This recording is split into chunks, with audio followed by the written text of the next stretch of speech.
Yesterday, I had like the Thomas the Tank Engine theme song stuck in my head all day. Dun, dun, dun, dun, dun, Why? dun. Now it will be in your fucking brain throughout the entire podcast.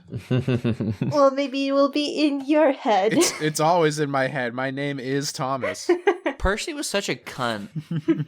Hum that again. I haven't heard it in so long. I need to go back. Dun, dun, dun, dun, dun, dun. Dun, dun, dun, dun.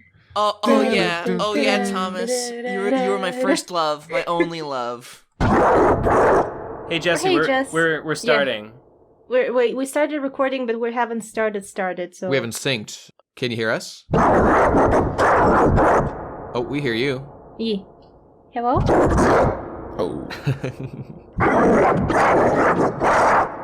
Hello? Duh. Wait, sorry. Oh, that, is that Jesse wouldn't like count. 10 seconds behind? Oh no, poor Jess. Okay, I mean, if you feel that's appropriate, then fair enough. Yeah. Okay.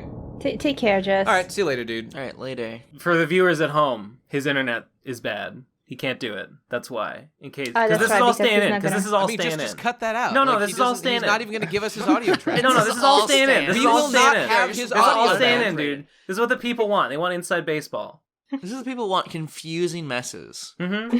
I don't think they do. But that's just me. Yeah, I have no idea. I can't how you wait to think give this to our new editor and just be like, here's the mess of the beginning. You have to try and find a way to sync Yes. it up. Good luck. Beautiful. Perfectly fine cutting it. No. Okay, whatever. On that note, I guess the episode started. Welcome one and all to the inaugural To our episode. perfectly organized, well thought out content cluster. The PCP, the Piece of Crap podcast, back at it again with another All episode. of the life and soul is drained from you, Nate. You just look like you got out of a wood chipper.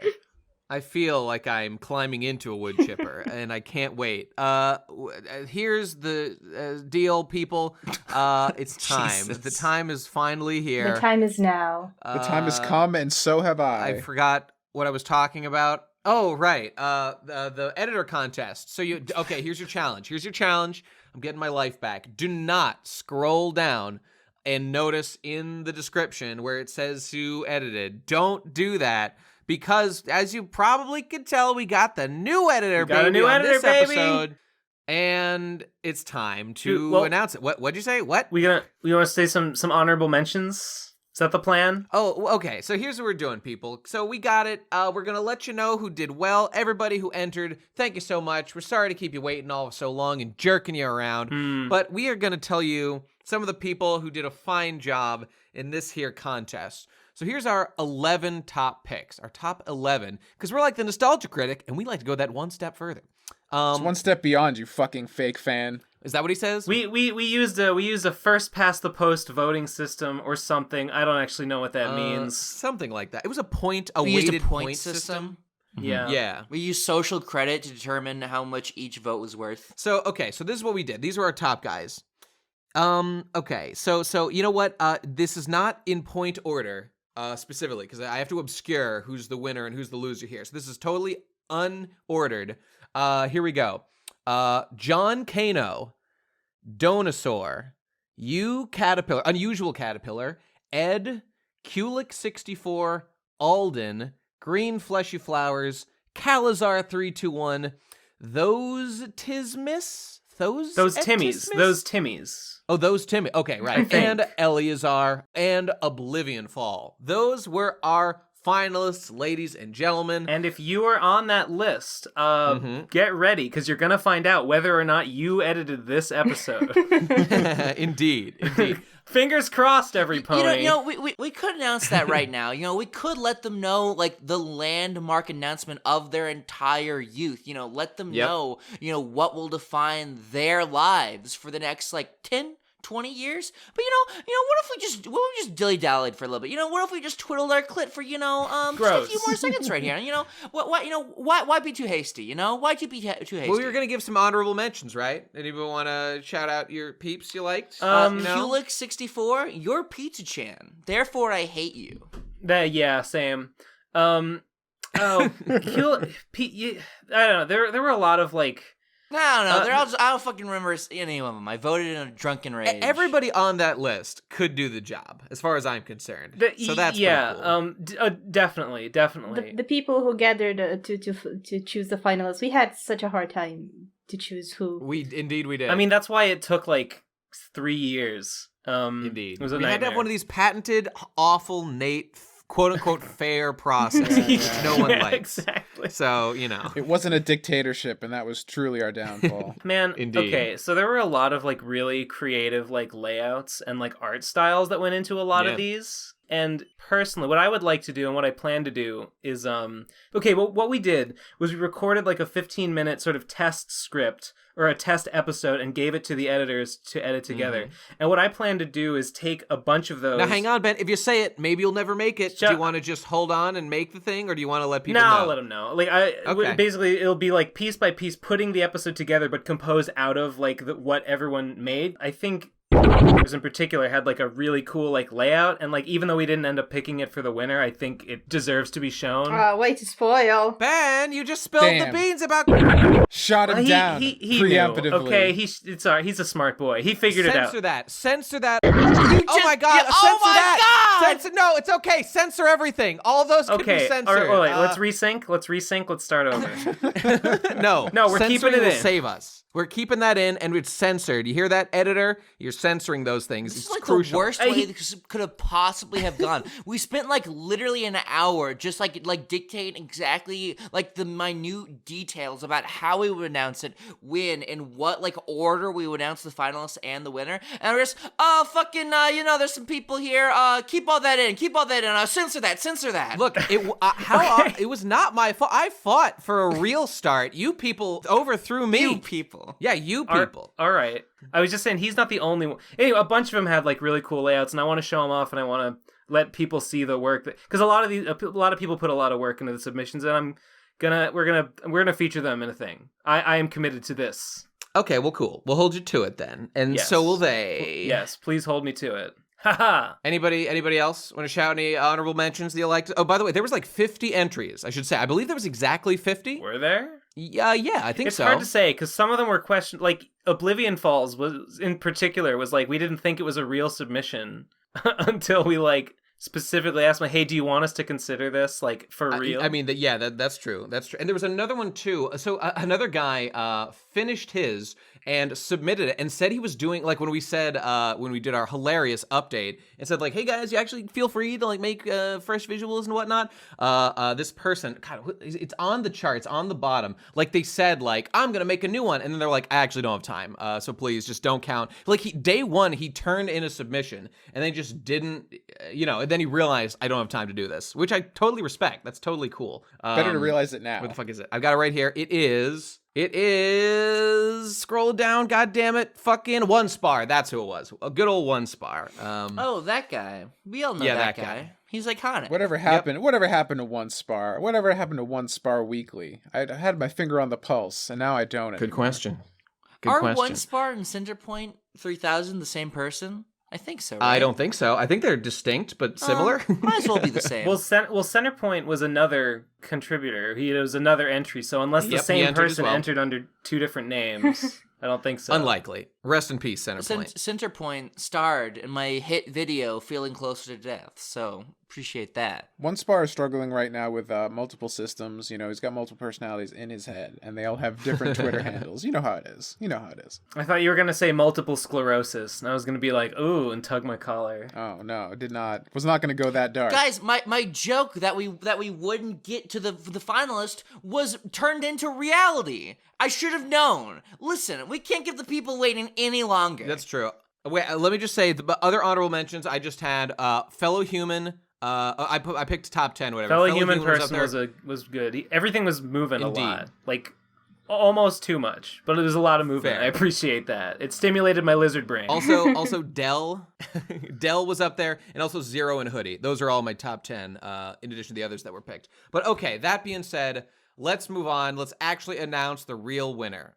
Ladies and gentlemen, prepare to be eviscerated. And the winner is...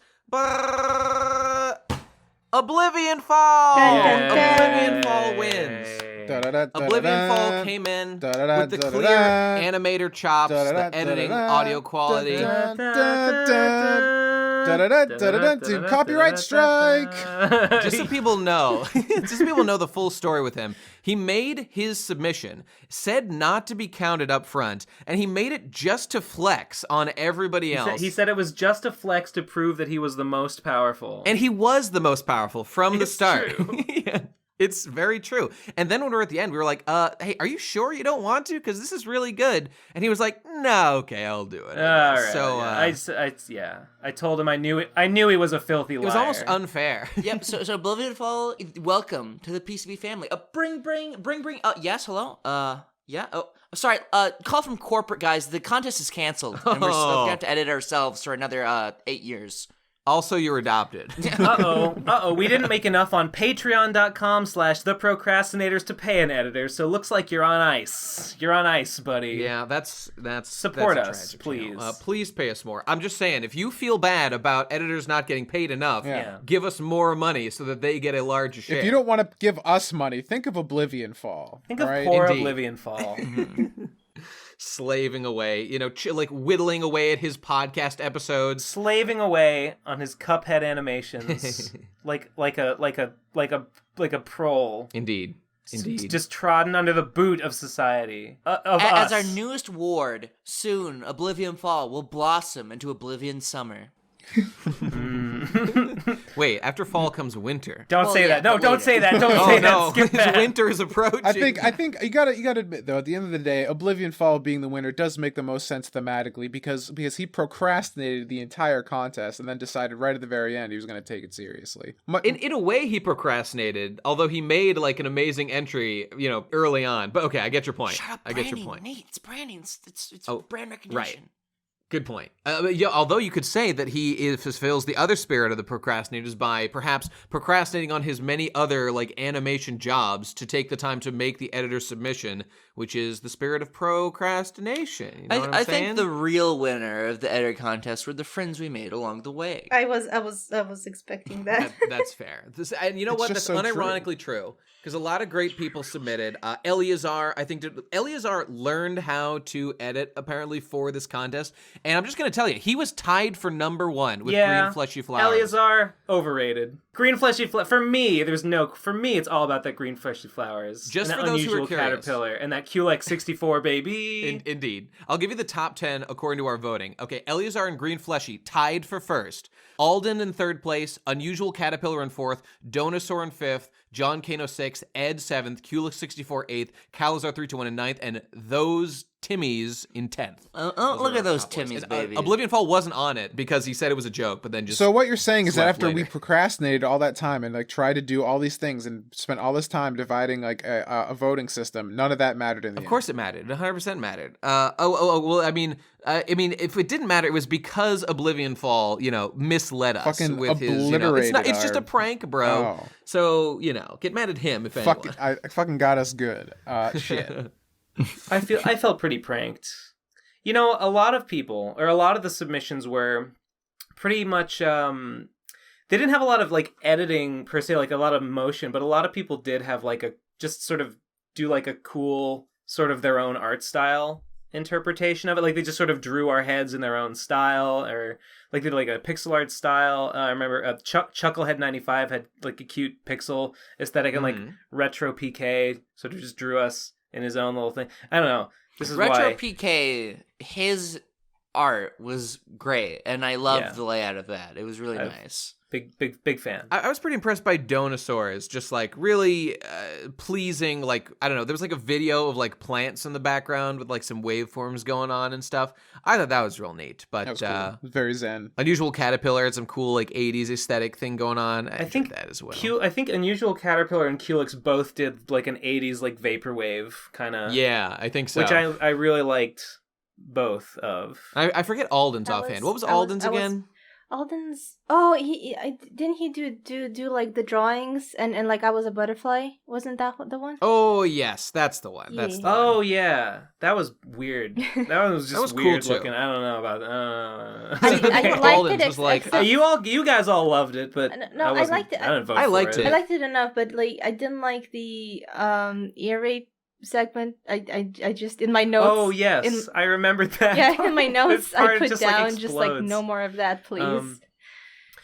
Green fleshy flowers had like a really cool thing where Yeah. like it was in like a like basement or like a room full of like TV monitors, and the TV monitors like turned on with our faces on them. I like Yeah, that yeah. so much. That was a really cool idea that we may rip off. Yeah, it was great. Who was the one who? There was one where like the whole screen was like a soundboard, and it had like our waveforms on it, and like in the Yeah. waveform you could see our like logo. I can't remember who that was, Do you but remember? yeah, I remember that. God damn it. I really liked some, like Green Fleshy definitely did this, where like there were multiple screens. So like if you have images to edit, like Big Fat Mama, as she was, famous in that episode, Oh yeah. which I've heard 1,000 times now, images like that, like there was a designated screen for them to like go onto. It was a cool touch. It was cool. Oh it was cool yeah, stuff. the like front screen. But then again, for visibility, the thing about Green that was interesting was like I didn't actually know if that was necessarily for the best, because those were kind of small and there was a lot. I don't know. I liked it and I was impressed by it, obviously. But some of the layout choices were conflicting. Now, of course, if like Green was our only wait, it was entry- John Kano. John Kano was the one where everything was like the whole screen was like an audio mixer layout. Oh yeah, Pretty okay, sure. okay. Yeah. Okay. Again, like all these things were great, and we could have worked with any of them, but we Yeah. were just lucky to have Yeah. very talented people. So It was truly an embarrassment of riches we were faced with. Embarrassment of riches. Picture me with that DJ Khaled holding my head and with "Suffering from Success" across the top of my new album. All right, Is that what his album's called? Yeah. Does I he think even so. make albums? He's a producer, so I think so. I think he raps a little. No, I think he's just a producer. I don't know if he raps at all. So. Okay. Anyway, any final thoughts? Because I think we're ready to move past this forever and be done with it. I'm glad it's finally over. The fucking Herculean effort that I observed and did not participate all that actively in is finally behind Indeed, us. but I'm sure it was really stressful to watch other people trying really hard on Yeah, it. because like I was just watching from on high, being like, "Do I have to intervene and fucking save these peasants from themselves?" Y'all know with Tom's guiding hand, it would have been done Yeah. lickety split in Exactly. a snap. Well, he did have to listen and vote on them, so fair enough. We all did, except me. Munchie, I think. Except Yeah, Munchie. except me. Munchie just didn't give a shit. I didn't vote at all, completely abstained. Yeah. Munchie spat on every participant individually. That's 50 spits he did, one at a time. It's because deep down, Munchie's still mad because if we go rewind all the way back to like PCP episode like 10, when we talked about the redesign, and Munchie was always saying he was gonna do it, and now it's out of his hands and out of pure spite. Oh God! Remember that? Time for me to give my top 3 overrated editor submissions that everyone liked, even though they sucked shit. Eleazar, Alden, Donosaur, get fucked. Everyone else voted for them except me. Wait, no. Digi didn't. Jesse did. Okay, it's not entirely true. I didn't. Whatever. Okay, so there's other people of good taste as well. I just resent. Oh, I just wait, it resent wasn't true. It was every- actually I just res- needlessly mean for no reason. Oh Oh shit! fuck! Oh God! I resent everyone who made it into the top 10 who I didn't personally vote for. It wouldn't be a Ben Sane appearance without some shade being thrown. You're encroaching on my safe space. And I just want to thank our top 6 guys. We sent them all questionnaires to give us like extra info. I very much appreciate you guys doing that for us, because we took you guys all seriously and we're really thinking about who'd be the best choice. So, Yeah, we did.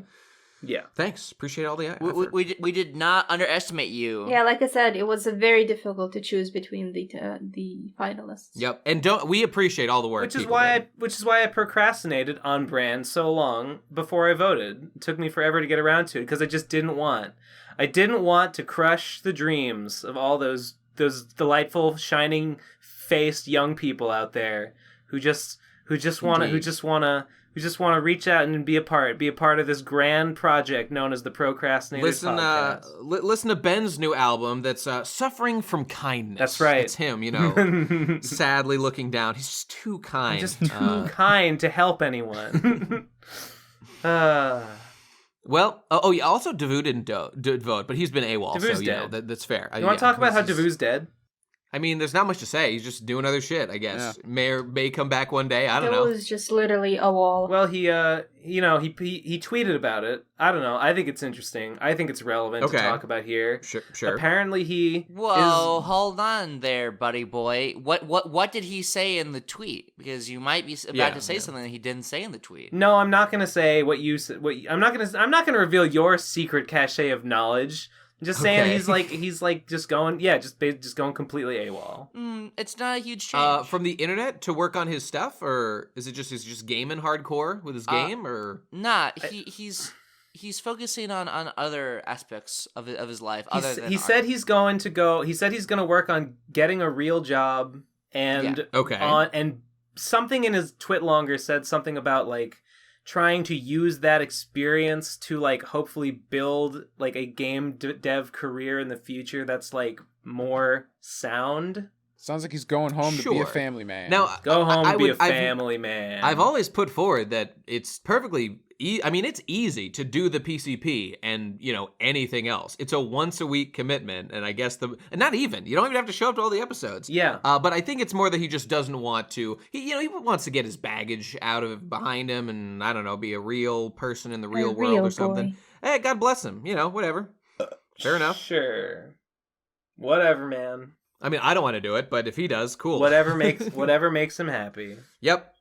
More power to him. Well, although I know every once in a while there's an outcry. There's an outcry in the comments of where's Devu. I mean, that's true. That's true. Devu does have a loyal vocal. I wouldn't even say vocal minority because it's not even that small. There is a segment of the PCP population. There's a vocal community. That vocally craves more of that Devu sauce. They think back to the virginity cast and they want, get me some more of that, sir. I want an extra heaping of that business over here. And I don't blame him. No. It was fascinating. Indeed. He's doing well. I've at least talked to him, and he's doing well. So this isn't a sad send-off. This isn't, he's not leaving on a bad note here. But just, can we get a lowercase o and 7 in the comments, please? A little salute. He talked to me on Discord very briefly about eating too much sugar, and I advised him to look into stevia or sucralose. And that's how much I've interacted with him in the last 6 months. Yeah, get a ping over here and then we talk briefly. Mm-hmm. That's fine. That's Hello. cool. Yeah. Oh no! Oh, hey Gib, what's up? It's Hippo. Oh my God! You recording, Hippo? I'm recording. I'm sorry I'm late. I just had. We announced the winner of the editor contest. Oh, hooray! What's that bread doing in your mouth? Get that the hell out of your mouth! Hey, you guys can't chew in class. I finished my chewing. It's all done. I had baked beans on toast. Oh, that's what's so that in your British. cheek? What's that in your little bit of a cheek right there? You got a little bit of a chipmunk cheek? Did you put cheese on it? Did you have cheese on it? No. That's not British. Just cheese beans. is not it's a shame. British. Ew, on beans and toast? Gross. You put cheese. Can we just ban cheese? Cheese is illegal, as far as I'm concerned. I've learned to in love life. cheese. I've learned to love cheese because it's keto. It shouldn't be. It should be banned, is what it should be. What do you got against cheese, Nate? There are two states of being for things in this world: keto and ban. And this one needs to shift to ban. What's wrong?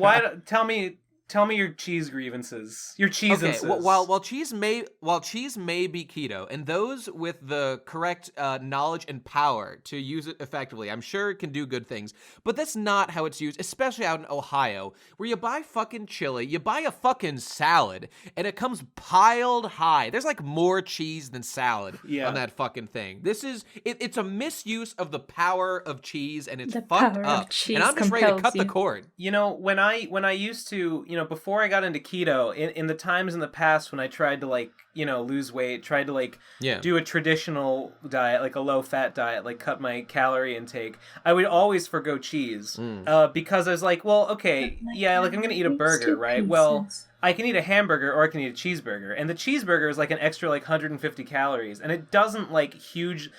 Some people will fight me on this, but I don't think that adding cheese to a burger hugely increases the enjoyment of it. I don't think it's like a game changer or anything. So I was always fine. Like I'll have the normal thing. Cut the cheese. That cuts like a third of the calories. Cut the cheese, guys. Am I right in what I'm saying? I'm losing to a bird. But now that I'm keto, now that I've got all the powers and privileges associated with that, I've flipped the script on cheese. Are you like a vegan man from Scott Pilgrim with your superpowers? I was exactly. Only with vegan man you get weird like psychic powers. With then you just get really mad. With keto you just get pure kidney stones. It's just pure kidney stones, ladies and gentlemen, at light speed. Would you like to relay to us that story, Ben? Well, yeah. So the way I found out about this is we were going to record a stream on Rowdy Fuckers Cop Killers, and then you messaged me early that morning, say I can't do the stream today. I've got another kidney stone. Oh my god! I didn't know there was a second one. There was, on Friday. Okay. Fool me once, shame on you. Fool me twice, shame on kidney stones /keto. Yeah. So what do you have to? How are you going to repent this obviously terrible lifestyle you're leading? Listen, I might have kidney. Drink more water? Yeah. I'm gonna drink a lot more water. I think that's okay. Like people say like soda, people say energy drinks, people say caffeine. I've heard these things. I gotta look more into this because I did some cursory Googling and not exhaustive by any means, but I actually found an article saying that caffeine intake is actually linked to lower instance of kidney stones. So, well, caffeine, sure, but maybe it's like the sodium. Isn't it sodium deposits generally? So I mean, while the caffeine might help, maybe the sodium. It could be calcium. Calcium, yeah. I don't know. See, I don't know enough. I need to find out more before I can form a real solid opinion. But I definitely should be drinking more water. You should check to see if the articles that you read have sources that are like Coke.com. Sponsored by Bang. Consume Bang more. Energy. This one I'm talking about was specifically like an academic journal article. Was it peer reviewed? Yeah, the Association of Modern Day Potion Chemists. Yeah, it was peer reviewed. Good. This was very official. Peer but reviewed by the point is that I Modern need to Day find out Guild. more. Anyway, so yeah, I woke up on Friday at like 5 a.m. feeling a certain pain, being like, oh god, and it got worse over the course of like half an hour, and I'm like, yup, here it is again. And I'm like, okay, am I going to the doctor? No, because going to the doctor is really expensive, and I don't want to do it. And all they really did last time was give me they gave me morphine for a little while, and then they just sent me home with some Percocet. And I was like, well, I've still got a bunch of that Percocet, so I guess I'll just try that. And I did. So for the rest of the day, what I did was I would take a bunch of Percocet, try to sleep, fail. Like 15 minutes later, the pain would be too bad. I'd wake up. However, I discovered that taking a hot shower made the pain mostly go away. So I would take a shower for like I would sit in the shower for like 45 minutes, try to sleep for like 15 minutes, not be able to, take another shower for another like 45 minutes. And then I just repeated that cycle for like 26 hours straight. Perhaps some sort of warm compress would have been a good hot water bottle maybe. It's not a bad idea. It could have worked maybe. Yeah. But the shower was good. Trying to sleep through it made the time pass faster. And it only lasted, I think at around like 3 a.m. the next morning. Or no, maybe like 6 a.m. the next morning. I woke up feeling a little better. And I was like, I think it's over. I think it's done. Ben, I got some sad news for you. Because the pain was the least of your problems. Your kidney stone has depreciated in value. Oh, what? I'm going to spend, 40 grand on this kidney stone? It's going to pop out another one next week. No, well, see, I didn't catch this one. I didn't have the mesh, so this one was lost to the ether. Oh, but now the great hunt begins through the sewers to find the lost treasure. Once you've made 6 kidney stones, then you can put them in the keto gauntlet, and then you'll be all powerful. And if you get 7, you can summon the keto dragon and get one wish. When I snap my fingers, half of all carbs on Earth disappear. Can we make that 100%? Can we bump that up to 100%, please? Ben just starts snapping furiously. I got to get rid of all of them. I just got to get rid of them all. No. What? This Xeno's paradox. I keep halving it and halving it. I can't get to 0. There'll always be the primordial carb. We'll continue to spawn. We've got to fucking take it down. We got to track it to its lair and carb smash roaches. it. You can't. Every time you squish one, more just keeps showing up. No. Hey, speaking of Thanos, I'm just curious. Please, no spoil, please. Has anyone seen the new Avengers? I'm probably No, seeing I it haven't. tomorrow morning. Is the plan? Oh, I want to see it. I might. I wanna go see today. it as I well. see it so I'm bad. going to team up with a local friend, and I'm going to see it as soon as possible. Apparently, Probably this week, it's maybe already next. made $1.3 billion opening course it weekend. has. It's just like destroying life, Yeah, as makes totally sense. expected. Tywin Lannister comes in. He says, "Thanos, I'm very disappointed in you." Fuck! And then he cries. You're my gay son. Can someone please upload it to the internet for me? Thanks. Yeah. Oh, Yeah. that would be illegal, Mage. You know, Oh, no. Or if a pastor finds out, Mage. What if God smites us for our sins, Then Mage? smite Hey, you know, me.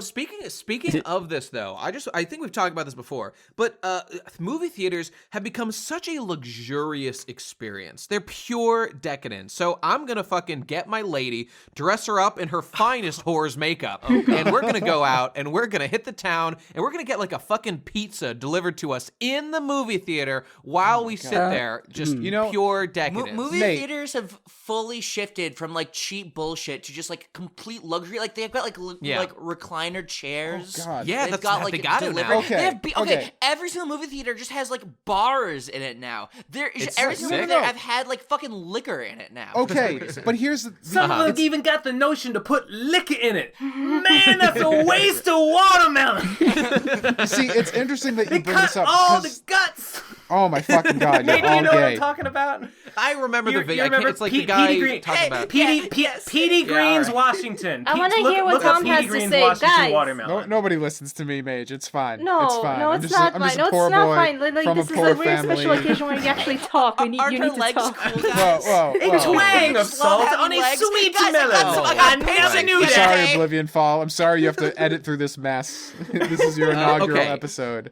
I was actually interested, Tom, in your discussion of movie theater. Why? Well, the What's interesting thing I was going to say is that I'm going to go see the movie tomorrow, but I'm going to the theater in my hometown, which is like a fucking time machine because you go in there, it hasn't changed in like 20 years I've been here, so it still has the shitty seats. It has none of the recliners, has none of the new services. Like you still have to like those are still around. bomb in and Yeah. like hunt for a seat. You don't get to reserve your seat or any of that shit. So it's just like going back to like the 90s, and it's just like ugh.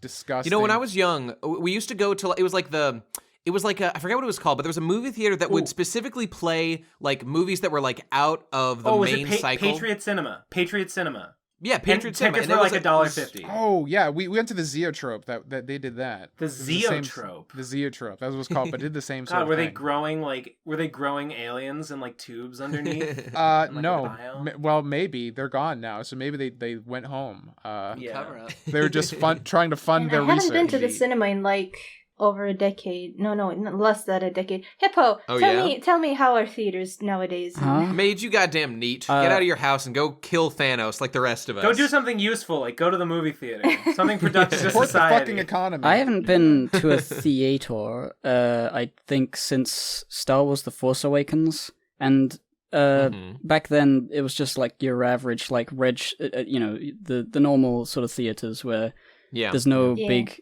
I mean, I think I've been to one cinema where they had the big funny chairs. The big funny leather Oh, that chairs. reminds me. Yeah. I have only been to The last cinema I remember going to was with my friend, and it was like it was like in this really small building that was like someone's house at some point. I feel it was like the tiniest, coziest little cinema, and it was pretty neat. I wish I remembered what movie we watched, though. I don't remember. I only ever went to one theater that had the big cushy chairs and stuff, and it was also the last time I ever went to the movie theater, and it was with Digi and May and Tom. Tom, did you come to see Princess Mononoke that one time? Yes. Kazi did as well. Yes, I did. Oh yeah, Kazi was there. Yeah, and that was pretty fun. Hey, Too bad he's update. dead. I just confirmed with my main bitch. We're going to see Avengers today, and it's gonna be sick. Damn. What a sensual date that will be. We got her fresh collar and chain, so she's gonna be the talk of the town. Let me tell you. Nate's going with his main bitch, but he's really there to date Thanos, his love, his Lord Yeah. and Savior. She's my beard. She's my beard for sure. Or is there an anti-beard? Is there an opposite beard? What do you mean beard? She's my pussy. She's my pussy. You know. You're gonna Gross. get the weird lines in your chin is a tattoo. I live a life of duality, you see, because like most things outside, I'm only gonna do it if I'm with someone else, right? Like, I'm not gonna like go to the movie theater alone. Like, I'd rather kill myself than do that, than face the consequences. The public shame that would I've done that incur. multiple times. I don't give a shit. I've done it. Fuck it. So there are two circumstances on which I go to the movie theater. One, my local friends are back in town from from being away from their college dorms, or I'm in Boston. Oblivion, please play "The Boys Are Back in Town" at max volume for the duration of this answer. Nate, you said same. Are you pro or anti going to the movies alone? Well, I generally go with people, but I'm absolutely if no one wants to go, I will 100% go myself. I don't give a shit. I mean, Exactly. I wouldn't be against it if like I was really into movies. Just I can't remember the last time there was a movie that I was so excited about that I would go see it without it being like a thing we were doing. That's another question, I suppose. The embarrassment was a cover-up and a joke and not real. The real reason is because it would be boring and I would have no reason to because I hate movies. No, I disagree. Fuck people. I'm there for the story and the movie. Okay, anyway, sorry. Go on.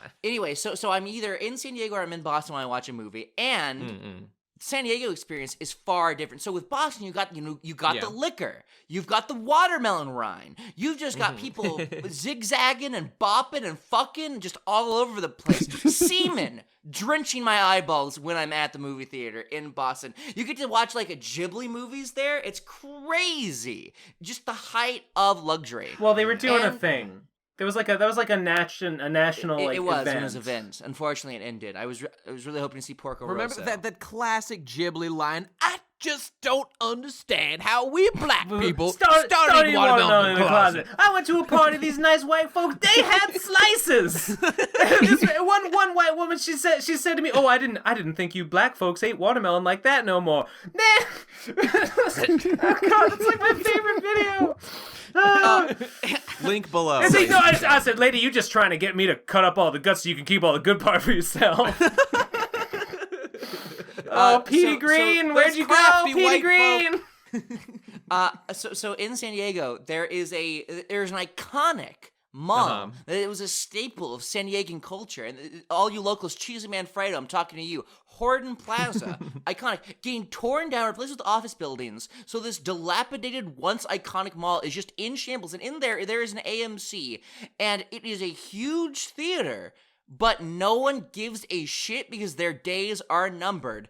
And last time, I think I described on how Spider-Verse, I snuck into the theater with my friends and then stole the 3D glasses from the trash. That's what every experience is like watching movies there. Or just, you just walk in, you don't ask anyone, you don't pull out a ticket, you just walk fucking in, fish whatever essentials you need out of the trash, like you do, and then watch your movie in peace, walk out the door. And it's sticky, it's terrible. I have a photo that I took, I forget even, I think it was the Grinch, CGI Grinch that I took, and it's my friend just in front of like a completely empty row of seats. I'm gonna try if I can get it, and I'll put it in the show notes, link on screen right now to look at it. Just no one's here. It's my own personal playground to just fucking suck, and it's great. But it's a vastly different experience, and it's fine. I try, when I go to the movie theaters, I try to optimize the time that I go so that nobody will be there. Like, that's why I'm going. Yeah, I'm doing Q&As while I'm at the theater. What's up, guys? Just defeated Thanos. I'm ready for a Q&A. Yeah, they're asking questions about what movie you're watching and what's going on, and you're just live commentating. I'm just live Instagramming during the movie, and that's why I got to make sure nobody's around, because I can't, gotta have a little bit of respect. On the subject of Petey Greene, I just want to let you all know that Petey Greene's autobiography, Laugh If You Like, Ain't a Damn Thing Funny, was published in 2003.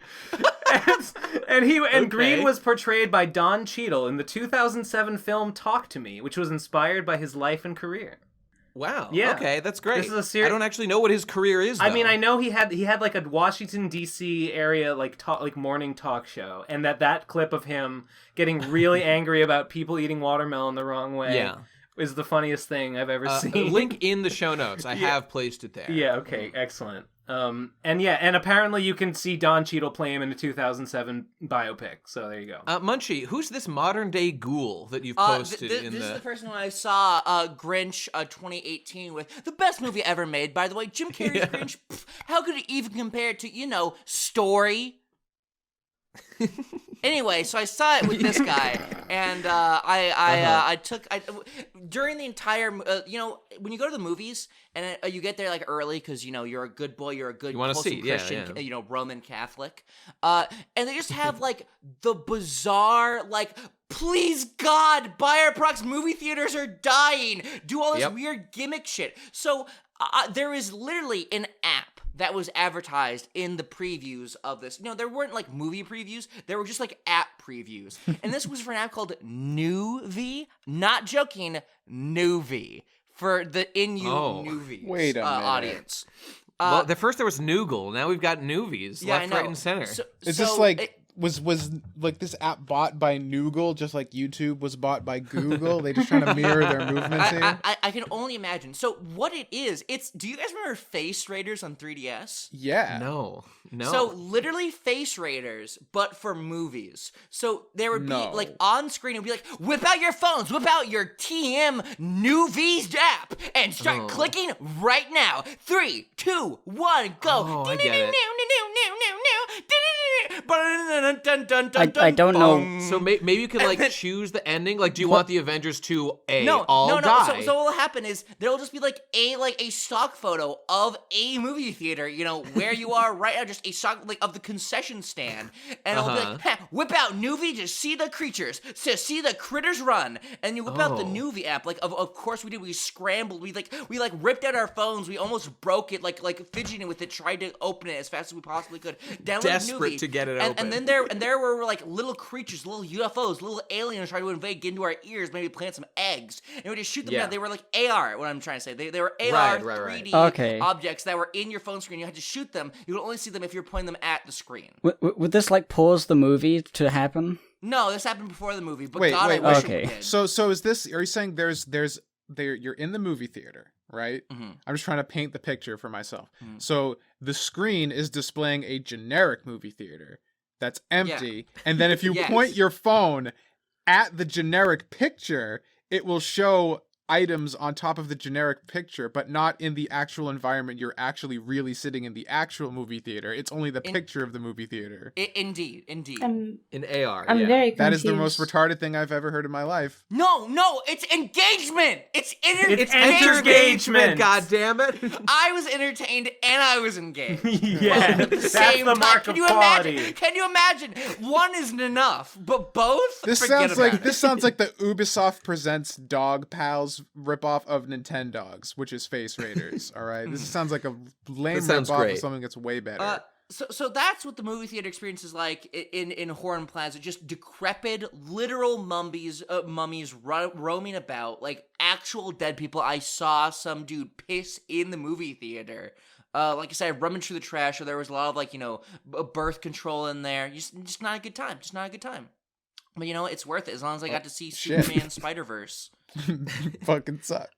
Hey, I've got a thing of note. Now, I do not want to make this overly political. However, it is interesting. But I hate the current president. No, I don't want to. I want to call out everyone in the comments. Like, okay, everyone in the comments, everyone on the show, everyone in the world who's against this. I was trying to avoid this. Nate, me and you talked about, what was it last week? We talked about some like we were talking about the Zizek versus Peterson debate. That's right. Very briefly. And everyone's still in the comments like it's too political. I think it's a meme. We were barely even talking about politics. Because people are tired of any mention of politics. I think they have a negative association. Which, you know what? Their fucking brains are broken. They need to fix them. Unironically, I think because you two are like on, somewhat on opposite sides politically, and somewhat, you like talking about it with each other. I really think you should bring back T-BAP, but replace ponies with politics. Two best brothers about politics. Literally, the name doesn't have to change. I don't even think that's a terrible idea. It would be really funny. Do it so you don't have to do it here. Look, I get that. Okay, but none of what I say, we'll consider this. None of this has to do with what I was about to say, which is just that. So, like, an hour before we started recording or whatever, PewDiePie uploaded a video called Ending the Subscribe to PewDiePie Meme. And I watched this video before, and basically, this is troubling implications for me personally. Basically what he says is like, hey guys, so subscribe to PewDiePie was really great. It was really fun. I never expected it to last as long as it went. But here's the thing. I got like 90 million subscribers now, and some bad apples have crept in. And like, you know, some people... Only now. Only with that last couple million did a few bad apples creep in. Well, but see, that's exactly the point. I mean, I'd argue he's not responsible. Okay, but, okay, let me finish. Well, okay, whatever. Go on. Okay, the point is, he just said, like, so, and obviously he addresses, like, the Christchurch shooter guy who says subscribe to PewDiePie. And so, obviously, he said, like, this has really weighed on me, like, personally. This has been, like, an issue. And I didn't want to say anything publicly except on Twitter, his disavowal, because, like, I didn't want to, like, draw any attention, and it wasn't about me. So, like, you know, we didn't want to do that. Okay, but now he's saying, but I want to end the subscribe to PewDiePie meme, whatever. T-Series has passed me, and I don't want to make hitting 100 million be, like, because I'm trying to beat someone else. So, okay, now, look, the message is fine. The thing that troubles me about this, and I'm curious if you guys agree, disagree, or whatever, is that, like, basically what I'm taking away from this, among his perfectly reasonable points, is that all it takes is one bad apple. And, like, I know there's more than one, but, like, he really drew the Christchurch guy. If you have 90 million followers, if you have one bad follower, it's you bear responsibility. Like, you are the guy who, encourage this? Like, you have to stop what you're doing. Like, this is just, it reminds me so much of, like, if there's any accusation of any wrongdoing by anyone to anyone today, that seems like that's enough these days to, like, stop any, like, campaign, whatever, approach in his tracks. All right. But I don't think he bears that responsibility. Is there anything, I think this is more of just a personal thing, that PewDiePie is like, some killer was spouting a meme that had his name in it, and that's just sort of fucked with him a little. I don't think this is like people are campaigning to destroy PewDiePie because he endorses killers, because he obviously doesn't. Maybe it's not. You know, that could be true. But however, like, I'm just saying, if I agree that, like, PewDiePie can allow, or anyone, you can let a meme be tainted by some bad actors, then, like, every meme has bad actors. Like, I don't know, Pepe obviously has tons of, like, racist stuff about him, but, like, do you have to let that be the way that you appreciate the joke or the character? I mean, I don't. You don't do you have to to let subscribe to PewDiePie be tainted by... What if you're PewDiePie? Yeah. Imagine you're PewDiePie, and, you know, the T... yeah, dude. Pretty sick, dude. Yeah. Pretty sick. Fist bump. So you're PewDiePie, and this T-Series things happen, and, you know, it's kind of, it's like a fun thing. It's like healthy competition. It's growing your channel by a lot, and it's really exciting. You're like, yeah, you know what? This is cool. I didn't, like, do this on purpose, but it happened organically, and I'm just gonna run with it, and it's fine. Yeah. And then at some point, this thing happens, and now, like, you're seeing the same meme, and you're seeing your name be, you know, propagated with association to this horrible thing that, like, people, you know, whether you didn't do it, but, like, people are associating you with this thing now. Like, I can understand why he'd want to be like, let's try and take that element out of it. Like, maybe not, like, yeah, maybe if I push the subscribe to PewDiePie meme even harder, maybe I'd hit 100 million faster. But isn't it better to hit it later and have, like, less of that poisoning the water? Yeah, I think, you know, that this was, like, maybe he was kind of getting tired of it, and like, and this was sort of like the last straw, because he did, you know, it's sort of like, said, like, you mentioned a few other reasons why he's sort of stopping it. That was one of the reasons, but not the main reason. I have a somewhat similar experience, like on a very much smaller scale and not as, you know, so horrible, I guess. Back in my pony days, I used to do, like, this whole touch face thing, if you guys remember. And it was like... Oh, how could we forget? How could anyone in our audience forget? Everyone touch face for Mage down in the comments. I pine for the simpler taste. Guys, touch face in the comments. No, stop, no. The point is, like, I started doing it because I thought it was funny and kind of cute, and it's just, like, something weird, you know? People took a liking to it, and it sort of became a little bit of a meme in my sort of circle of friends in the community a bit. And whenever people started seeing me online and stuff, the first thing they would say is like, "Hey, Mage, touch face." And, like, it got really annoying after a while, because that's all I was to those people. That's all they all said to me in, like, group chats and stuff. And like, people assumed they knew me just because they knew this one meme that related to me, and like I stopped doing the touch face, and I think it took like maybe a year, almost maybe 2, for people to sort of catch on that I'm not doing it anymore because they kept doing it. Yeah. And I feel like PewDiePie, the subscribe to PewDiePie isn't gonna die just because he said to make it die. That's what I was gonna say. Sure, like the fact of the matter is he can't stop it. Like if people, I think if people want to keep doing it, they're gonna. I think people who do respect PewDiePie and his wishes and pay attention, they will stop just because he asked nicely. But people who don't care and just want to meme on people and be mean, I guess, will continue to do so. But eventually... Well, I don't think you have to even be mean. Like, no. I straight up... I mean, you certainly don't have to have malice to choose to not, like, agree to end a meme. Because, I mean, that's pretty artificial anyway. To go to your main point about, like... I think it's just the nature of the world and the interconnected nature of the society that we live in, that words change, things get hijacked, and labels and stuff like that gets tainted, and I feel it's naive to just ignore the fact that the public perception of those things can shift to something that you don't like or don't agree with.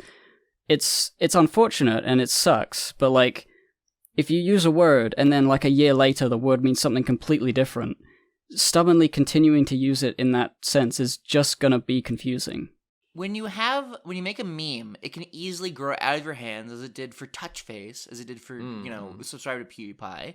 And when, if that meme, which you've started, has, turned into something else and is used primarily by people that you don't like, that can be a discomforting fact. That can be, even if just in the hands of a few people who you disavow, it can still be like you want to control it. All of this point is assuming that these things are tainted and like it's just so easy to let's just cede ground forever. Just give up everything, guy. Like, it's a personal. There is no objective amount of which something needs to be tainted for it to be like quote unquote tainted. I think it's really just down to public, like a perception of the word in whoever's thinking about it. If you don't believe, that varies between bubbles, though. I mean, yeah. And, obviously, what's your objection, Nate? Well, here, Tom, did you want to say something? I'll say that afterward. I mean, I just think, in my perspective, I don't think it's about like being tainted or anything. I just think it's PewDiePie has been the punching bag of the mainstream media, and like for what, like 4 or 5 years now, like he's just the guy they point to of saying like he's this problematic guy causing all this fucking shit. And like I haven't read it, but I've heard like people summarizing the Christchurch shooters manifesto, and like all of this was designed to increase tensions on purpose. Like he didn't actually give a fuck about subscribe to PewDiePie. He said it to piss off liberals, because they knew they hated PewDiePie and they had this whole Nazi agenda against him, and he just, the entire thing was constructed to increase tensions between the left and the right, and it worked perfectly. Like he fucking played everybody. That's true. But when people have raised that point as like a way to like you silly SJWs, I'm not even really, I basically agree. But like when people say like you silly SJWs, like you're playing right into his hands. I mean, like, yeah, but like it's what's not the option just the here? SJWs, it's everybody, like everybody on both sides of it. But like that's my point, is that like even I'm part of the problem. I wish I didn't even have to say it, because like that's what I would do, except that PewDiePie himself has basically given ground and says that he agrees. It's problematic. I don't even think that he's giving ground at this point. I think it's just the fact that like, because he's been in the crosshairs for so long, like this is just a way of like trying to like get some of the heat off of him. Yeah, I think they've beaten him down and they've broken his spirit a little bit. That would be my argument. I mean, even if it has nothing to do with it, like if putting myself in his position, like even if it is just for the memes, like and like was done, as like a way of like manipulating culture, to have yourself even like, remotely connected to a shooting is fucked. And like that, of course, it doesn't matter like what the reasons were, that will make you feel like ass, and I'm sure like that feels like shit. Yeah. Like and yeah. Like so I can understand. Nate, I think the discussion you sort of want to have, maybe PewDiePie wasn't like the best to choose, because like I feel like his situation is a little bit. Example. No, it's a little bit different due to the shooting. It's kind of a bit loaded of a situation, so it's a little hard to. Well, that's just an extreme version. I mean, no, fuck that. I don't associate a subscribe to PewDiePie with that guy at all. I mean, that guy is trying to latch himself onto a movement. But, I mean, look, I know the guy because I read the fucking manifesto. He doesn't believe it at all. Like, I don't know, he probably loves that PewDiePie is white, but, like, I don't know, that's not PewDiePie's fault. That's, it's all in this guy's head. And like, here's the thing. Like, I have such a I feel it burning inside. This feeling of, like I was saying, like giving ground and just allowing people to just take and take and take these ideas. And like, okay, right now, let's say another shooter, whatever, shoots up a church somewhere and says like, I love PCP, baby. I was high on PCP. I listen to the PCP. Haha. Like, we're the reason people are dying, baby. Blat, blat, blat. Dude, Here you're I describing go. my wildest fantasies right now. Real situation. That happens. That could happen. We've got thousands of listeners. We've got tens of thousands. One of them could be a shooter. Absolutely. But what do we do then? Is our brand tainted? Do we need to shut down the show because one person is insane? It's not about like shutting down. Shutting down. That's not what PewDiePie's doing either. He's shutting down the meme. The idea is being shut down. He didn't even make the meme in the first place. He didn't engineer subscribe to PewDiePie as like a meme. if somebody just likes the PCP, we're not going to stop doing the PCP because we obviously don't. Would we rebrand though? Like, let's say the entire mainstream PewDiePie media. isn't even rebranding. PewDiePie, he's ending a meme. It's the same way that the guy who made Pepe basically disavowed Pepe and killed the character. And I don't even blame him. He can do whatever he wants. It's his character. PewDiePie doesn't want to do this, but he's being forced to for damage control purposes. I mean, that's the nature. That's the nature of being an incredibly famous individual that has to. Like, compromises have to be made. I'm not saying any of this is, like, the best way for the world to be. I'm just saying it makes sense for him to do that, and I don't begrudge him that. I feel like I feel like Rorschach from Watchmen. I feel like I'm just witnessing bad things happening, and everyone's like, "Yeah, you got to be pragmatic, dude." Okay. And I'm just like, "But it's wrong. But it's not right." Nate. So is your problem that PewDiePie's a coward for killing the meme? Is that your problem? He gave in. Yes, he gave in, and I don't like it. But it was his choice in the end to do it. I'm guessing, like this. I'm just guessing, but I think he was just tired and he just wanted it to end. Sure. Like, if something bad similarly happens to PCP, and like if one of us decides to not associate with the PCP, it's not. I wouldn't blame. Well, Nate, how about this, Nate? Maybe I want to hear the cat's argument. The cat's saying something. Yeah, let the cat speak. Look, I just want to say, I'm aware. If I was in his position, like, there's a distinct possibility I would have broken long ago. I just hope that people who are, who value, like, I don't know, not ceding intellectual ground just because there's like a fuss that you might not agree with. Like, I hope I would. I just disagree generally that this is like intellectual ground. Like, he's not changing his whole worldview. He's just like tired of the thing. It's not about worldview. Look, they could do this about anything. They could take any meme any of us make ever, and someone, if they want to, they could do a school shooting and associate with that meme. If you give ground on this, you have to say that any meme can be corrupted by one individual doing something fucked up. You're being extremely black and white about this. Of course it can be corrupted. I do not agree. It's not a fucking light switch, like you flick it and then it's corrupted, and if you say it, you are a school shooter. It's not as drastic as that. You're accepting the principle that I don't. I just don't. I mean, look, yes, it can happen, but you shouldn't give in. It's wrong. You don't think that meaning can be changed by the addition of context? I believe very much in performative meaning. No one has to say that subscribe to PewDiePie is like evil or bad or associated with shit if you just don't associate with that shit.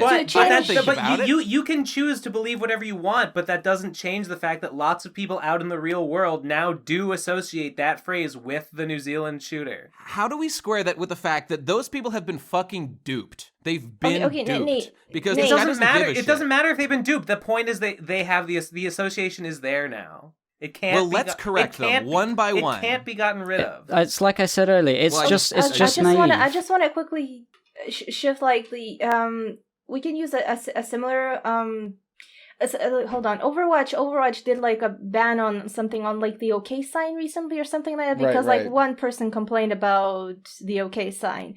And they just censored that someone thing. flashed the OK sign during an interview. Yeah, exactly. And they censored it because this is what I'm talking about. Yeah, exactly. Yeah. Like, and it was me. I was dog whistling. I admit it. And like, I think in that context, that was dumb of them. Yeah. And I like. Sure. and overall, I do agree with you, Nate, but, like, with PewDiePie's case, like I said, I feel like it's a little different, and it's just, like, it's... I mean, are you aware that the Christchurch guy did the okay... Like, obviously, he was doing it to play into the racist, you know, the newly formed, like, not actually the real meaning of the thing, or not the historical meaning of the... Like, he did it when he was in, like, at court, or whatever, when he was being tried or something. Yeah. Right, yeah. So, like, I mean, yes, he's 100%, I guess, quote, dog whistling, but it's just super blatant. From what I heard, he just did a lot of things to piss off as many people as he could. Right. Yeah, and he was a memer, for sure. Yeah. He was So, absolutely. like, I don't agree with the whole OK sign being censored because people are taking over the meaning of it despite it actually... I just think it's the same logic. I think those are, like, very similar I mean, situations. it's the exact like, same thing. It's someone taking something that's benign and trying to inject poor beliefs into it. Like, And that's what's happening. Yeah, but, like, I don't know, like, it's not like PewDiePie saying, like, now it's bad. It's just, like, I'm kind of over it now. The difference in the response... He's agreeing it's been corrupted. The difference between these two things is that, like, with the Overwatch thing, that was Blizzard making a decision for someone else's actions, whereas with PewDiePie, he's making a decision based on something revolving around his own brand. Yeah. So I can, like, I understand PewDiePie's position on a personal level, even if I disagree with it on a philosophical level. I mean, that's fair. And you know what? I don't Tom. want to be overly critical. Gib, here, you go ahead. Well, yeah, I'm just... The thing that's annoying me about, like, your argument is that like, what do you suggest we do? Like, I'm saying that that's the way it is and I don't like it, and you're saying the same thing, but you're just... I don't know, like, what like, if I've got like, I think it is really... suggestion. Stupid and naive to imagine that you can just tell each person individually, by the way, that word doesn't actually mean that. Because language, like, in general, is... It shifts all the time. Words start to mean different things, and people don't like it. People don't like that literally doesn't necessarily mean literally anymore. It can mean figuratively as well. And that's just the way language is. Mm-hmm.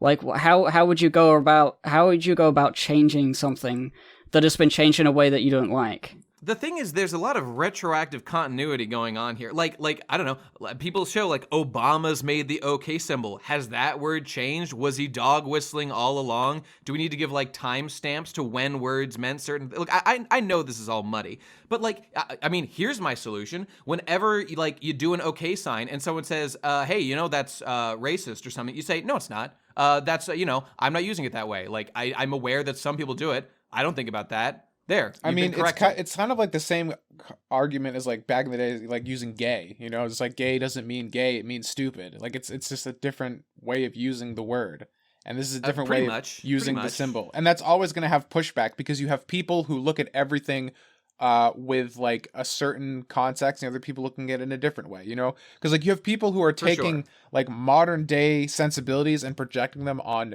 the entirety of human existence, and you're obviously going to run into problems with that. Whereas you have other people who take a more nuanced approach, and it's just the different ways people look at things. I just think, like, if something as big like the OK sign, that is very ridiculous. That is, like, you make a circle with your hand, right? That's what it is. Mm-hmm. That being turned into a No, you make a W and a P for white power, dog. Right, of course. Okay, from what I read, the actual white power sign involves two hands rather than one. Yeah, there's, like, a historical one that's... But, like, you take both hands and you form them into a BLOOD. And it's... You guys know how to do that? I'm doing it right now. I do. Yeah. I do. It's sick. All right, go on, Gibbs. Fucking lost my train of thought. This always happens when I'm in a fucking middle of a point. Brilliant blood comment, Ben. Way to go. No, it's champ. Everyone was okay. fucking all right. Real funny though. I apologize on our behalf. The OK symbol, right? The OK symbol, it gets changed. Changed as in, like, quote unquote changed. Like, some people start using it as a meme. How many people in the entire world is the majority thinking of this as a racist thing now? It's really just like you give it a couple of years until it is guaranteed. Yes, everybody knows this thing to be like culturally insensitive or racially insensitive or something. And then once it's, like, pretty clear, then you don't use it just out of respect. Because, like, if you lose the battle and the word now means something else, then what are you gonna do? Are you going to constantly fight the rest of your life over this one thing that you're never gonna convince everybody that it used to be something else and you're gonna continue using it the old way? Because at some point, it's just changed. It's like words change their meaning. I mean, I don't think that we're there. I guess I think that it's not ubiquitous. Yeah, not for the okay sign. Words change their meaning, and you can't just say, "Well, I'm just not going to accept it," or you're just going to end up being wrong. But what are we're actually talking about subscribe to PewDiePie, which is obviously not inherently racist. I mean, if you think PewDiePie is a racist, terrible person, like, okay, fine. I don't think that. Whoa. What do you mean it's obviously not inherently racist? It means whatever you think it means. Well, okay, we can say that for literally every word, so let's not even get yes, we sure as sugar can, my friend. Like, and we will. It's just like I'm coming at it from like a perspective of, if I find out that something is racist, then well, I'm gonna stop doing it if in the context in which that would be, that would get me in trouble or is just be a stupid thing to do for no reason. Like, I wouldn't go out of my way to say something that I don't think is racist, but people have decided is racist. I just would like, well, I can do without that word. If every word in the English language was suddenly you couldn't say it, then that would be something different. But like, I don't inherently find losing ground as like a terrible thing. Like, I understand, like, if the subscribe to PewDiePie thing, it's not that old, so, like, I can see just still using it, like, innocently enough. So I wouldn't demonize anyone for using it, using it in the more innocent, like, interpretation of it. It's just like, once you are aware, then there's a certain level of responsibility that comes with knowing when to say it. I sure didn't. I wasn't saying subscribe to PewDiePie all the time, but I sure would have thought twice about it, after the whole Well, here's the thing, right? Like, when when you're in a transition period like that, because, like, we're asking, like, when does the scale tip, or when does the switch flip, and all that kind of shit. And, like, it really just, like, for a while, things just have dual meanings. Like, right now, like, the okay sign means okay or white power, depending upon your intent, because, like, a joke got out of hand on 4chan, and now it has two meanings. And while I can understand, on the one hand, saying, like, well, if something changes, we have to respect that new meaning, because things do change over time. The way they change over time is doing what Nate's mad about and giving that ground. Yeah. And look, I know there's people who aren't clued into, like, I don't know, your fucking grandma or whatever, like, she'll be like, oh my god, they're using this symbol and it means a horrible thing. I didn't think it meant that, but okay, I guess it does, so better not do it. Like, they're not clued into the whole fucking back and forth here. I get it. But, I don't know. When maybe I'm being conspiratorial, but I'm not even saying I sense an agenda of, like, a force. That's not what I'm saying. I'm just saying that, like, this guy, for example, said he was trying to make people, more angry and divided and all that stuff, and that's what's happening. So why can't we just be like, well, look, obviously this doesn't mean what he thinks. Well, the thing is with that is that what he's trying to do is like the easiest thing in the world. Like, it only takes like a sentence to ruin any friendship you have. Yeah, I suppose so. A friendship that can be built up over years. Like, if you say the wrong thing, then it's all over. So, like, causing discord and disruption and making people fight each other is like not even slightly a challenge. So it's not like it's not like him manipulating us is some feat that we, I mean, anything he said, like he used the Marine copy pasta, right? He said the whole, like, I'm a such and such Marine with so on. Like, that's tainted now too. Maybe not. Oh, that is fucked up, Ben. That is fucked up. Ben, here's the thing. Shut the fuck. Nate, shut water. Nate, shut oh my the god, fuck. water Nate, is so Nate, fucked up. Shut the fuck it's so up and let me racist finish. now. Shut the fuck up and let me finish. The point is that it has an association to that guy, just like anything he did is now associated with that guy, and there's just no helping it. And, like, yeah, he said the PewDiePie thing, so of course that a connection now exists. And it was a hot topic at the time. It was like a hot meme at the time. So of course it's got, it attracted a lot of attention along with, like, in association with this story. And that's just an unavoidable thing. Like Hippo was saying, it's the easiest thing in the world to connect two things. Like, I'm not saying... I would love if people could just disregard that guy, or if he got no press whatsoever, it would be even better. It would be nice. But the fact of the matter is, information travels really quickly, and now people know those things. And it's like... Did he leave? Oh no, we lost him. Nate rage quit. Oh, he's back. Oh, no. No, he's back. He's back. Oh, we had 5 glorious seconds of no Nate. What happened? Yeah, sorry about that. I'm sorry. I guess I just missed what people were saying. This discussion's like fucking sick and all, and like talking about politics that aren't actually politics, being political. That's great. But I want to talk about. I played Trees. Dark Souls. Let's I'm playing talk about Dark trees Souls. and Dark I'm playing Souls. fucking Dark Souls. I'm playing Dark Souls and Bloodborne. Let's talk about that instead. It sounds way more fun. Tom, tell me about all the trees in Dark Souls. The trees in Dark Souls, actually, my sister was laughing at them yesterday because they use the cross textures. They just take a flat image and put it in like a cross shape to make it look like 3D, but it's not. And she thought that was funny because it's an old game and she's a child and doesn't understand that graphics used to suck. I can't believe Dark Souls is an old game. It feels like just yesterday. I got the Lord Vessel and I killed two of the bosses, the big souls so far. Nice. I don't know, dude. I'm trying. I got 40 something hours in. I can't get into Dark Souls. Is Sekiro on Switch? What? Sekiro is not the new one on Switch. Not yet. I think Sekiro's not on the Switch. Dark Souls. I'm playing Dark Souls on the Switch, which I guess is like not the remaster. It's just the vanilla version at a higher frame rate. Yeah, it's just the old version. Isn't that just what the remaster is? It's just the same. The remaster changes some visuals and stuff, I guess, and people were like bent about that. Like, the visual changes. I've been watching the Digital Foundry visual. Yeah, there's none of those in the Switch version because I guess it can't run them or something, so it uses all the old shit. I have a question to y'all. Have y'all played like this old BioWare game called Jade Empire? I've played some of it, yeah. Oh, did you like it? It was pretty cool. I liked it more than KOTOR because it actually had real-time combat. I always thought it was dumb in KOTOR when like I pull out a lightsaber and I'm ready to fuck people up and then it just freezes and I gotta like do turn-based stuff. And I was like, oh, played KOTOR. Yeah, Jade Empire was like BioWare's first, like, not their first original IP, but like it was their first of that generation because they did Star Wars stuff and then they finally made their own shit. It was pretty cool and there was like kung fu and it was cool. Yeah, it was basically my childhood and I loved the game so much. I could never do the bad route. I just felt so bad. You had to be so mean. That's BioWare shtick though. Yeah, but like I really liked how when you were evil, like the shadows would just sort of like start like slithering. Yeah. It was so cool. Not enough people played Jade Empire. Yeah, not enough it's people. Weird. Like it's the redheaded stepchild. Like people remember KOTOR, people remember Mass Effect really fondly, but Jade Empire was there, and it was like the stepping stone between the two. You should play it on IM Games. I should. Yeah. I'll have to get. Isn't IM Games done? Isn't it? Season 1 is wrapped, but once I get my injury figured out, I will hopefully be reviving it and continue. Oh, so you got that in the divorce? Yeah.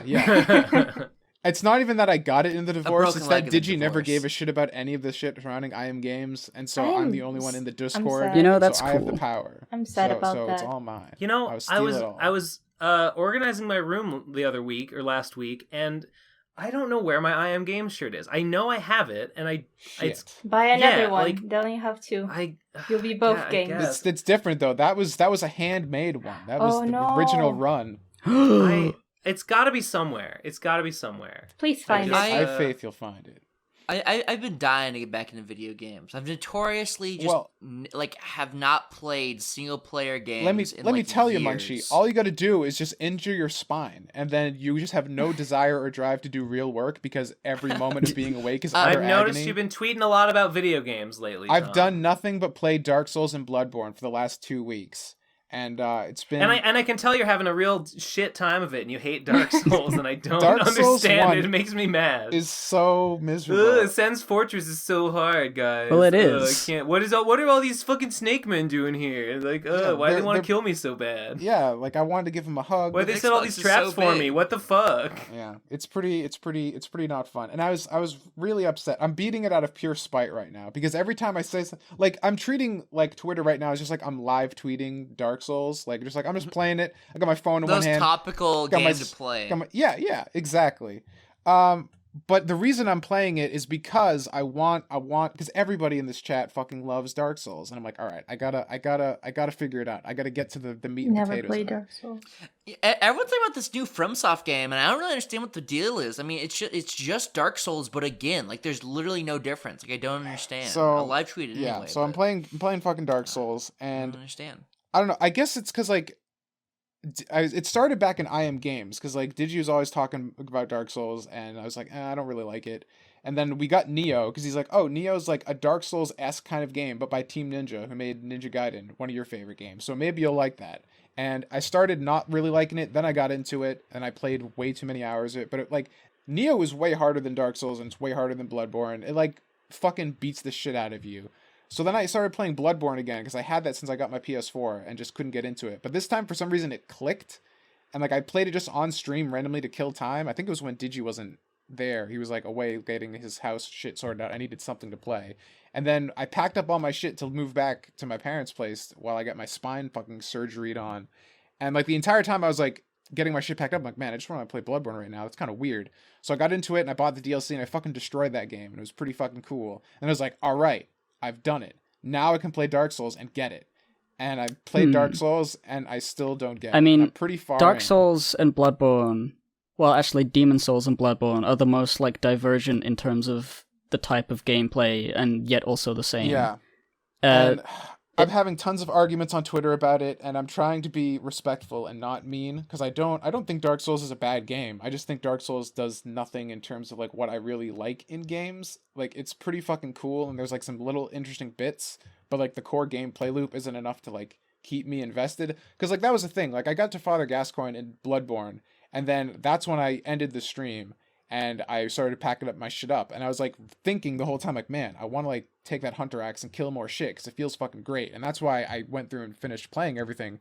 And that like fun of the core gameplay loop got me through all of the frustration of playing Bloodborne.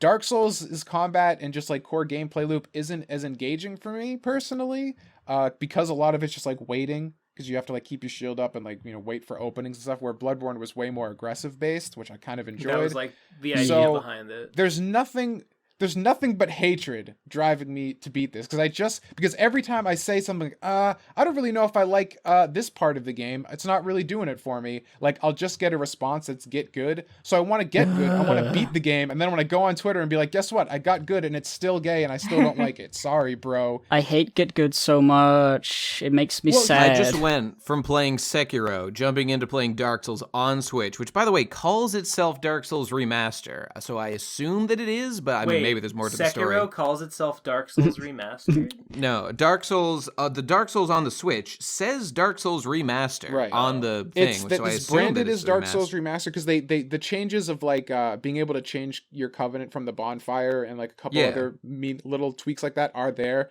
But the graphics engine, because it was developed by it was ported by a different company than the ones that did the ones for PS4 and Xbox. They just took the base Xbox 360 well, version. Shit. That's probably the best version then, because the Dark Souls normal remaster looks like shit on PC. Well, possibly.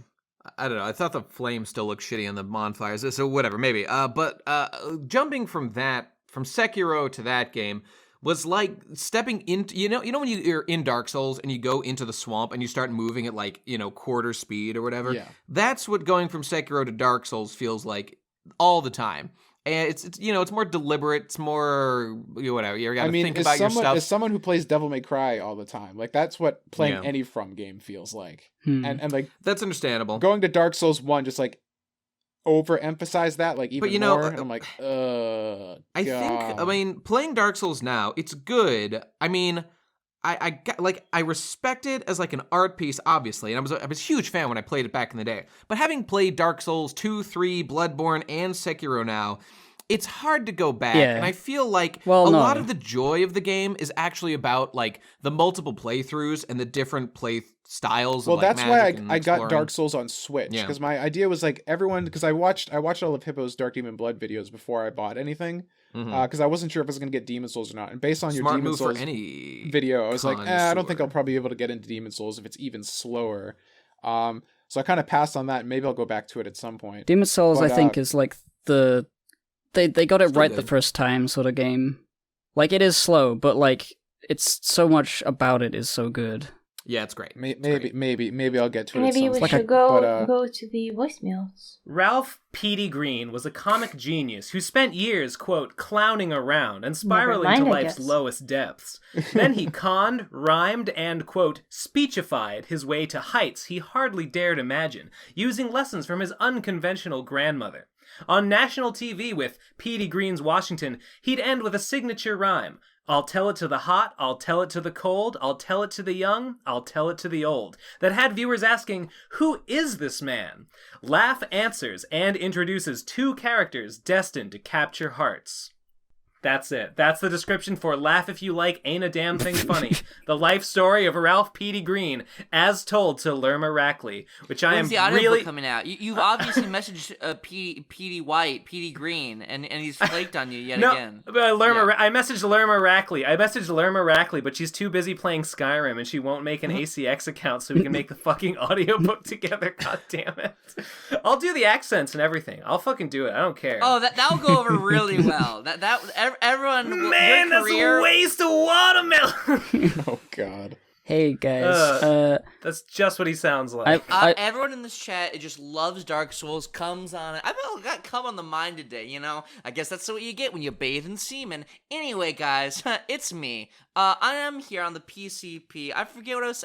Dark Souls. Everyone likes Dark Souls. You were saying something, though? No, let Munchie go. Okay. I tried to play on PC. I thought I was, I don't want to say boring. I think I said this specifically helps, but I just assumed that everyone was right. That it was a good game, and I just stopped playing. It's like, I'm sure they're right. It's okay. All right, and then I stopped to save time. But Bloodborne has always seemed really appealing to me. It's always seemed like a game that I would really enjoy, but it's on a PS4, and, like, are you joking me? Like, ha is what I say to someone saying the words PlayStation 4 to me. Like, there's no way I would ever acquire one at all. But, like, what I, played at Digi's house was so good and so fun. I'm just craving to it, but unfortunately, I'm blocked by the tools at my disposal, and it makes me upset every single day.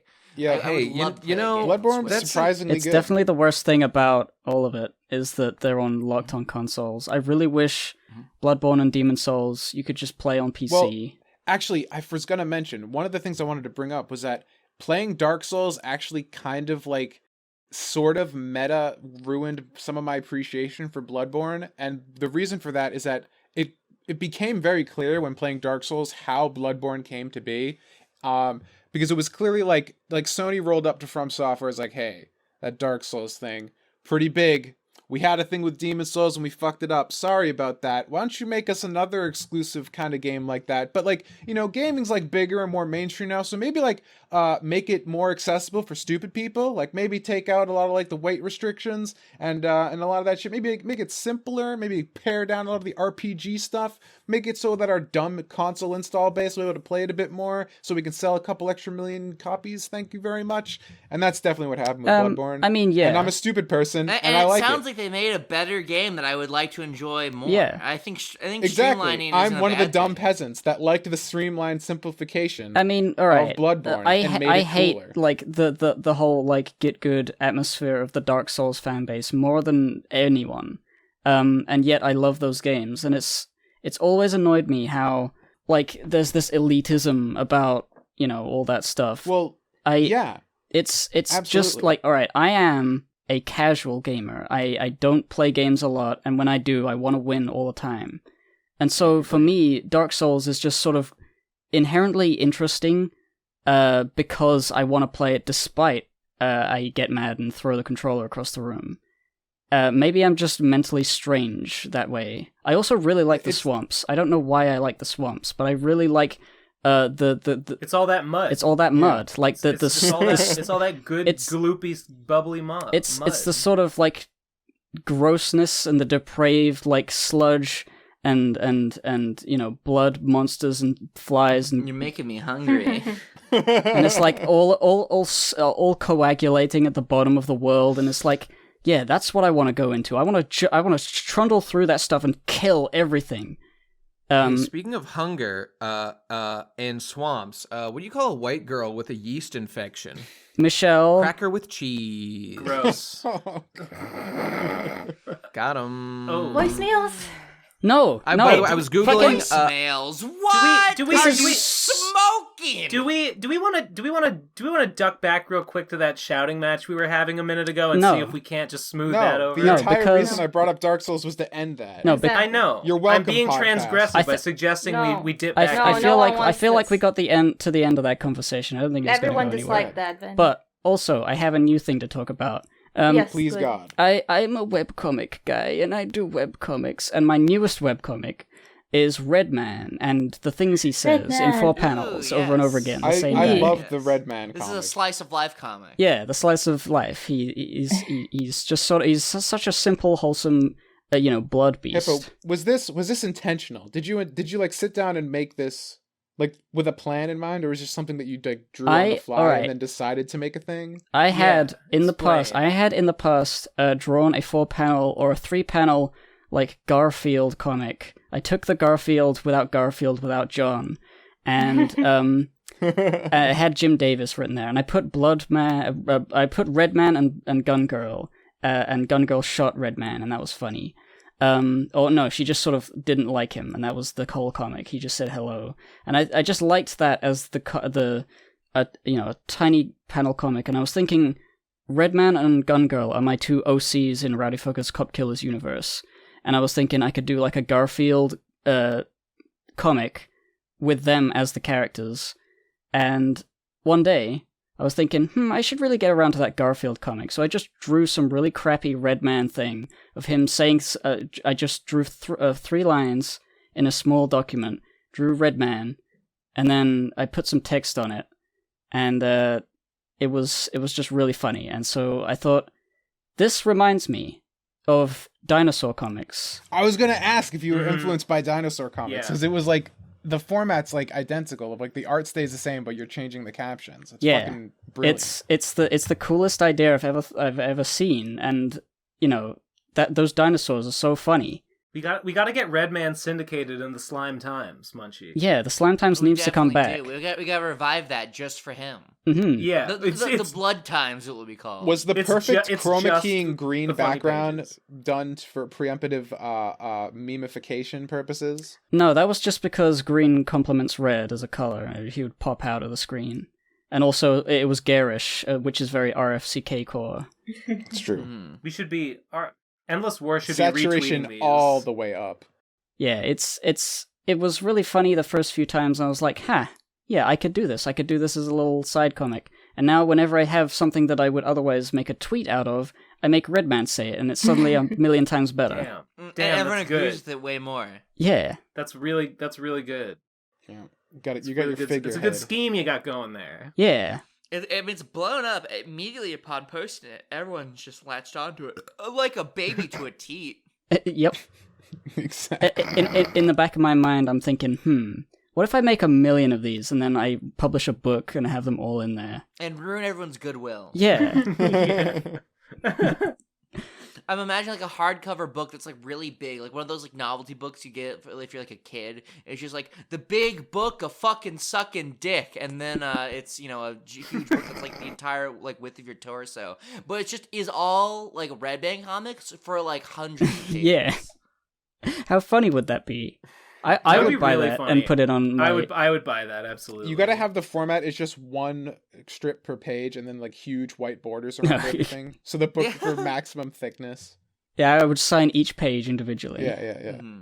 Oh, you gotta have like Hussey style like author notes at the bottom of each page, like explaining each one. They'd be unbelievably like orders of magnitude longer than the comic themselves. It's like no. It's like half the page, like the top half of the page is the comic and a huge white border, and the bottom half is just like a long like paragraph. But all the art, all the commentary has to be about the artwork, even though it's the same artwork every time. Yeah, it's like I was really trying to emphasize the motion of this one. 10 out of 10. I want this to be real. You have a long-term goal now. I just really like the way he smiles at the end, because and the fact that like it's binary brush and it's all very small, so like every pixel that sort of adds to his smile sort of like makes it hard to discern exactly what he's thinking. So it's just you could interpret it. It's literally he's like the implied Mona Lisa. By the context. Who knows what's behind that? Like smile. that smirk can mean anything, just depending on the panel before and what was said. It's fucking brilliant. I did it. So now that you've become a meme hippo, do you want to continue to milk your viral worth for all it is worth? Do you plan to make more memes in the style, or just let it come naturally? Are you an artiste about this, or is this going to be your new career path? Your Patreon $1 pledge, get new Red Band comic. No, I think this is going to be like, as long as I can think of something funny to put, I will put something. And then it takes like 1 second to make one of these. Wait, really? Yeah. It looks really involved. The end product. Don't share the secrets. When you're just that fucking good, it just makes the rest of us look like we're moving in slow motion. Yeah. I really like how people have taken to making their own. Yeah. That's the way to win would you in say, this day and I age. think you should probably bring litigation against those people. Yeah, you think I should destroy them? Yeah, I think so. Milk them for all they're worth. Here's the scenario, Hippo. Bloodman becomes real and start feasting upon blood. Do you disavow the Redman comic? What he like a person becomes real as Redman and is the same guy? No. Listen, you're making the technology that every child wants, the technology to enter the side of the TV, to jump right in, like you're diving into a swimming pool. You get into the cartoon world. But what's this? While exiting, Redman himself comes out and says his favorite catchphrase, blood, and continues to feast on the blood of the innocents. Do you say, no, Redman, that's bad, stop? Or do you say, well, that's just his prerogative, and then keep cranking out your Redman comics? I would probably set him loose against the farm animals instead of the people. But then the farmers would be mad. Farm animal blood? Is that okay? Is he okay with animal blood? I think he's pretty. I think he's pretty happy with it. Like he gets a chicken and he just squeezes it until everything comes out and then just shoves that in his mouth. We're all animals to Redman. Let's be honest. I like it. I like it. Dude, draw that next. No. I was slamming Black Blood the other day, and let me just tell you, the bars tab grew sky high. Redman's gotta make a beverage to compete with fuck energy. He's gotta release blood energy. Oh, he would never sell it. That's the problem. He has like a whole thing, like it's canned and bottled, and it's got a custom label, but it's only for him. It's not for sale anywhere. It's like Cunt Corona selling his like pee. the Kool-Aid man, but he shows up to the blood bank and bursts in the walls and takes all the blood. He wants that blood, man. And he unlike most good dealers, he definitely is partaking of his own stash. So Redman played too much Bloodborne, got all those blood vials. He's like, I want to do this in real life. He's blood drunk. He's one of those. He's one of the fat guys from Bloodborne, but real. Shit. Redman and Gun Girl would be a great actual short on YouTube, 5 minutes every 6 months. That'd be great. Yeah, I would need to get a voice actors for that. Put that shit on newgrounds.com. Why? Sweet Blood Man. Yeah, you got a perfectly good voice cast right here. Yeah, right here. Hire me. All right, Munchie, you can be Redman. I'll be Gun Girl. I volunteer to be Gun Girl. Okay, all right. We'll my people will talk to your people, and we'll sort something out. Send us a fax. My people, racist much? Yeah. High five. Yeah. Woo. All right, voicemails. Yes. Such a short episode. No. Yeah. Why voice? We've been gone for an hour and a half. Also, I said I have to go at 4, so we got half an hour. Voicemails. I might be able to stretch it a end little up bit. taking an hour sometimes. Sure. Is Nate alive? I'm here. I'm here. Let's do voicemails. You fall asleep? He went catatonic after we stopped talking about politics. All the energy drained from his body. Oh, no more Trump. That's true. No more Nate. He said leaving as fast as he could. I mean, I had all this rage, and then I had nowhere to put it, so it just turned to ashes in my mouth. His soul left his body and floated up like Winnie the Pooh. Turn to ashes in your mouth. Get an ashtray, dumbass. See, I'm not mad about politics anymore because I'm just so mad at Dark Souls. All my rage just goes to Dark Souls now. I don't get, something happens, Trump says something, Elizabeth Warren says something, I don't care. I'm still mad about Blighttown. It's fine. God damn it, I wasn't trying to make it about politics. It's We're about basically principle, in goddammit. Blighttown right now, am I right, fellow Americans? Voicemails. I hate politics. First God damn it, voicemail. Mage. No, First if I want to voicemail. talk about fucking politics and shit, I'm gonna talk about it. No, and you're I know not. that I'm we're gonna past talk it. about I know it's something too else. late. No. I don't No. give a shit anymore. Well, I I'm don't with give a Nate. shit either. No politics. Go start T-BAP again. Voicemails, go. That's not how that works. No. Nate, All right, Nate, whatever. Nate, why are you mad? What? Why are you mad? I'm not. Why is Mage mad? Because I'm tired of politics. I took a break from That PCP wasn't- for like That's 3 a- that's a episodes. weak- This that's is a a weak opinion. philosophical discussion. That is a weak commenter to your opinion. Go away. It wasn't about Yeah. politics. I mean, politics. Technically, if you widen the brush to involve It was anything, about social commentary. They were and not social modern, issues. U.S. politics. Yeah, currently. okay. What annoys me is when people, especially in the comments, but anywhere, they'll call it I hate all this talk of politics when it's not even. It's like It's anything really that just- involves to be fair, an I opinion. just want to move to voicemails. That's all I want. I do. I mean, I do too. I do too. I just All right. people just throw that word around like a general dirty word. It doesn't even. It's been diluted. It doesn't mean anything anymore. I just sense Meaning that has Nate. changed, Ben. Meaning has changed. They think the word politics mean. Are Yeah, you it not going means to that. apply the new context? We have to it? disavow, I guess. Okay, the final point. We'll move on. Yeah. I'm just saying that, I think that particular discussion could have been decent, but perhaps it went on too long. We got too into it and expanded to too many categories, and perhaps that was inevitable because I'm aware we're making a product here. I don't want to make this unpleasant for people to listen to. I want this to be a good thing, but I mean, there has to be some room for some amount of discussion of some of these things sometimes. Yes. There is. We were getting into like the fundamental nature of language, though, and you can't, once you're there, you can't wrap that up on a podcast. That's fair. So, sorry, Major, didn't mean to yell at you. That was a built-up frustration about things. No, So, it's okay. all right. Sorry, I yelled Okay, you. well, I was thank you. just doing a funny. Because Mage yelling. Well, I was not doing a funny. I was doing an angry, for sure. Well, But that's that much is clear. Oh, I'm trying to make a joke and be No, like, you can't do it. It's impossible. Funny is just depends on what the individual believes it means. And, okay. Why And the we have to fuck disavow. did they make Jafar like a business, like a fucking salary man? He sounds like, "Duh, get me the lamp, please, I beg of you." He sounds like a Please, fucking one faggo. Lamp, one Sounds like a quarter, twink. Please, anything for a lamp, and it's just not right. I just don't agree with it at all. I don't understand. Fetch me the why- lamp, Aladdin, or it'll be Yeah, your last yeah, sunrise. He had a crotchety voice. Does he was say that? commanding. No, Yeah. but I mean, he should. It That's sounds what like I would something he'd say. And that's what I would say to my generic employee. Jafar's most mornings. awesome. Jafar's the He's coolest. just such a pussy now. Yeah, he's pretty great. He's great. He's great, but they ruined him. They ruined him In- in the new one. in Well, what? I mean, give him a chance. Maybe. Oh, the new Aladdin. Wait, what do you mean? There's a live action there's one a with new one? Will Smith as the genie, isn't yeah, there? live action Aladdin. Oh God, is that out? It's coming no, out but soon. It's gonna be out soon. Hey, is there a Toy Story 4? Yep. Yep. Yep. That's also coming soon, I think. Okay, it's coming soon. Okay, all right. Yeah. great. It stars Okay, well, a there you go. spoon, I Spoon. think. Yes, that's right. I I've haven't seen the spoon. It is Spoon. Getting into the fundamental nature of what is it to be alive? What is it to be a toy? What is it to worship a capricious god around whom you define your entire identity on their approval of your existence? Was Woody just indoctrinating Buzz into the Andy cult the whole time? Yes. Should we really look so fondly upon all this? Pure projection of Andy's homosexual urges. But that being said, let's check in with our boy Sex Rex for our first voicemail. Yeah. All right, here we go. Commence. Hey guys, it's me, the Sex Rex. I was listening to the PCP Big mistake. last episode while I was having sex, and I just thought Whoa, I had this thought.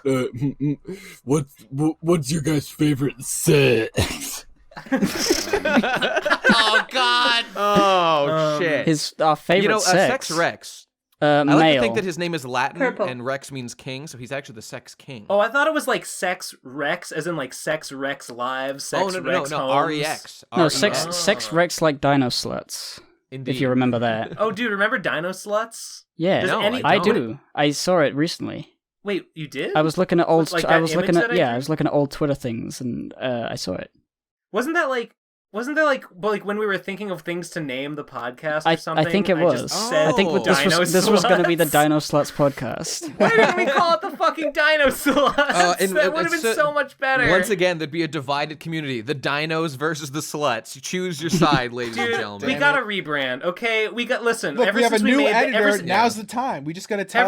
Ever since we made that "We're the Reason People Are Dying" shirt, our brand has been tainted, and we've got to walk it back. We've got to roll back the brand. We got to come back out as the Dino Sluts. There's still time, I think. I know Okay. Jesse'd be on board for sure. I drew like a little icon. It was like a banner that said "Dino Sluts," and it had like a T-Rex roaring, but it had like big tits.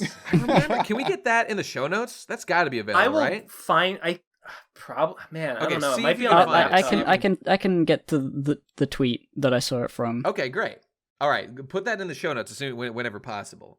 But Forgot okay, about the let's Dino move on. Sluts. That was a good question that unearthed some deep lore, like primordial lore of the PCP. Stuff that I'm not sure anyone listening would ever have heard before. Yeah, damn, that's probably the That's juicy shit they want to hear. But That's let's the move inside on. baseball. That's the inside baseball I'm talking about. Episode 2 here is Keto Punk Kitchen checking in. So Yeah. let's hear what they have to say. Made for with us. pure kidney stones. Indeed.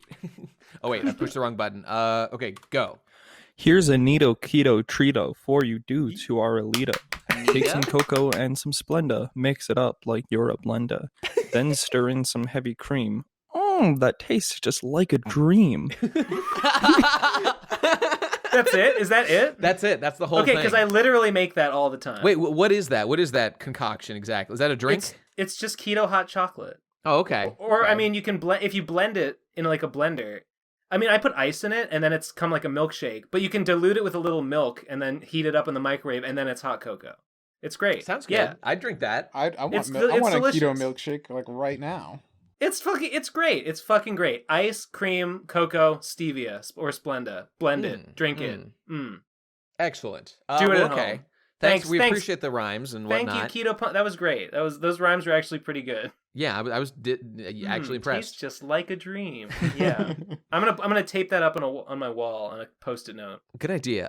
Print it like a haiku. He won't be saying that 24 hours when he's in a hot shower for the third time. As he is sitting in that hot shower, desperately slurping at his hot keto cocoa, the one thing that sustains him through his pain, but also would cause it. That's the joke. Okay. Anyway, Fat Cock 69. We've got a message from you.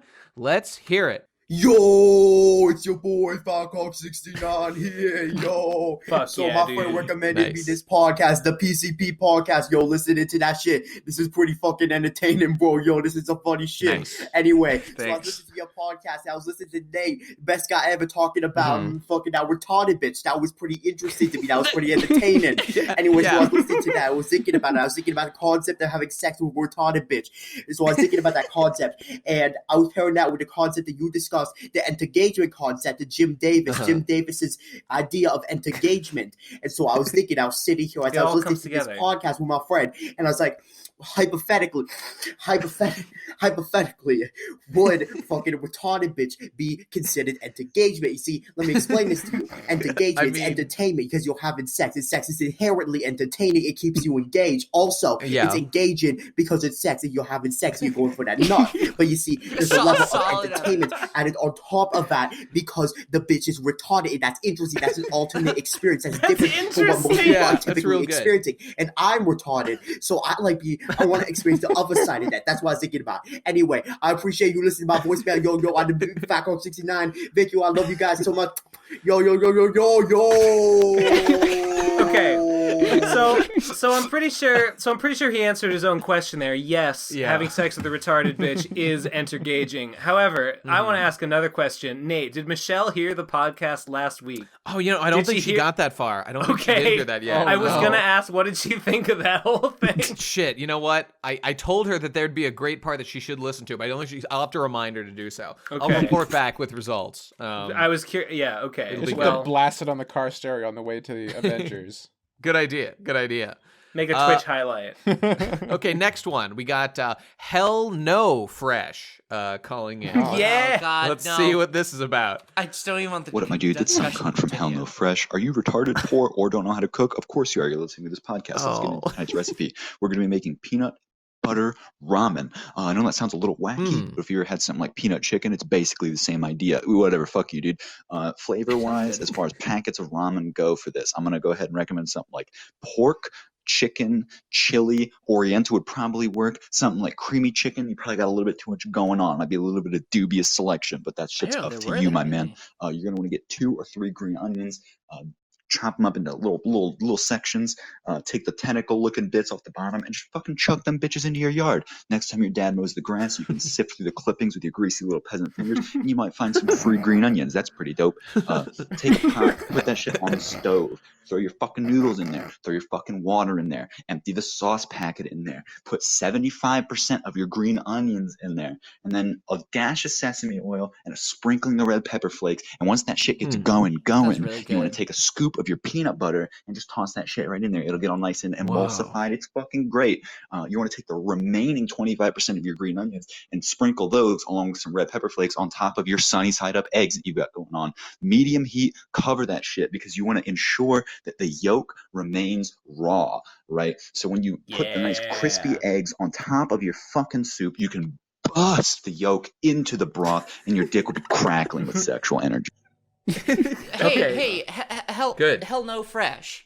That's actually the sesame oil and stuff like that sounds incredible. It's actually a somewhat similar concoction to a thing that I make with ramen all the time. It's ghetto carbonara. Carbonara is a spaghetti dish sort of thing with egg in it, and I make ramen with that. So I put also as well the chili flakes and like a lot of like ground up red pepper, and then I put on an egg on top of it, and I make sure to keep the yolk bursting on that as well. Like I straight side up the egg, run a yolk, and I burst the egg into that shit, and it's delicious if there's not that much water in the ramen. So it just kind of like the egg just coats the ramen without like the water sort of like alleviating that, and it's just like carbonara, where it's just eggy noodles, and it's delicious. Definitely gonna make that. Hey, by the way, I'm gonna make that today. You know why, motherfuckers? Because my kitchen works! Literally! Congratulations! My kitchen was fixed, and I got groceries, and I'm finally gonna be able to do my favorite thing in the world and fucking cook again for the first time in literally months!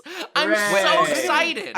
That's wonderful. I feel an urge to push back on Mr. Hell No Fresh, because it seemed like the main component of his dish was like instant ramen. Is that really like, I mean, can't you do better than that if you're cooking? You can make shit out of instant ramen. I mean, I it's not guess so. keto. I mean, it's not keto, so it's obviously a 0 out of 10. Sure, but you can do it. Well, I don't understand. I mean, it's an ingredient like any other. Does it taste the same as normal ramen? No, not really. I mean, the noodles in instant ramen are fairly low quality compared to other stuff. I mean, can't you?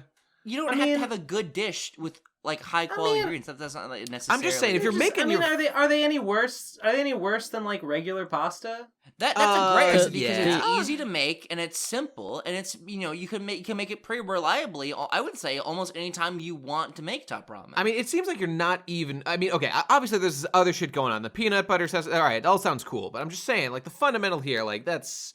I don't know. It feels like a cheat. It feels like it's not, or just not as good as it could be. Are you suggesting to make ramen noodles every single time you I'm with Munchie. I'm with Munchie. And the instant ramen noodles are an ingredient like any other. I suppose that's true. And like you'll get a different tasting dish if you use them as opposed to, I don't know, a linguine. Mm-hmm. Well, yeah. I mean, isn't there any kind of like raw ramen noodles you can get like on its own and then like add spices and shit just of your own? That got to exist somehow, right? Like not just. Are you talking ramen? about the packet? You can just not use the packet. No, well, I'm saying like we're gonna get ramen noodles that aren't like the instant kind that are like. I mean, it's better. cheap and you it's gotta fast. Go to Nihon. It makes perfect sense to me. You, it sounds like a great recipe. You go to where they sell the pasta. You just boil noodles in a. They just come in packets. Similar. What are ramen noodles? I guess is the real question I'm asking. Well, instant ramen goes through a strange process that I saw on TV once. That involves something. And it may or may not be good for you.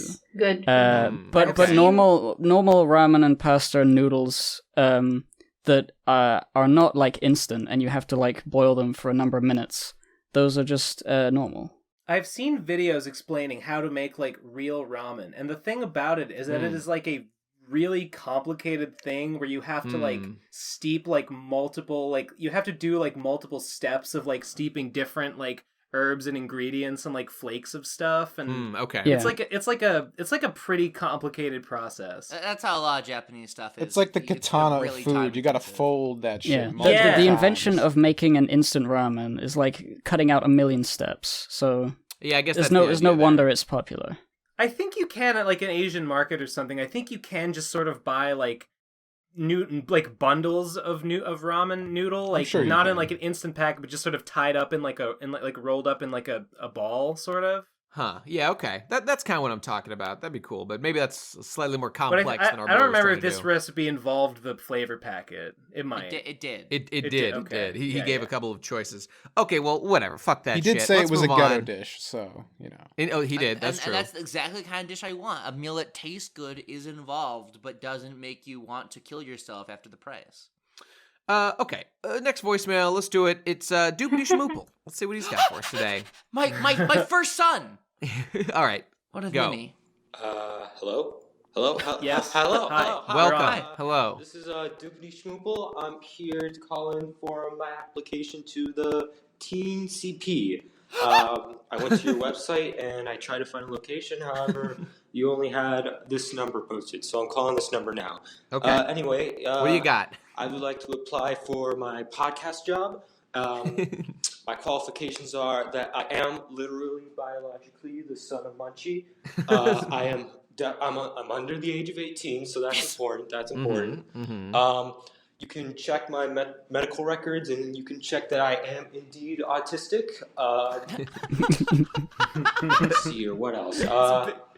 I have been on 2 podcasts before, so if you want to check my credentials, just go to this guy's a heavy hitter. Seasoned veteran. To see me on there.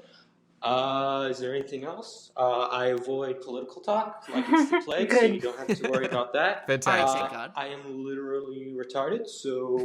Well, autistic and retarded? Whoa. All right. Well, Doopy, I unfortunately... I can edit the podcast if need be. Other Yeah, than that, yeah. pretty good to go. So, if you need me, just give me a call, talk to you later. Yeah. Bye.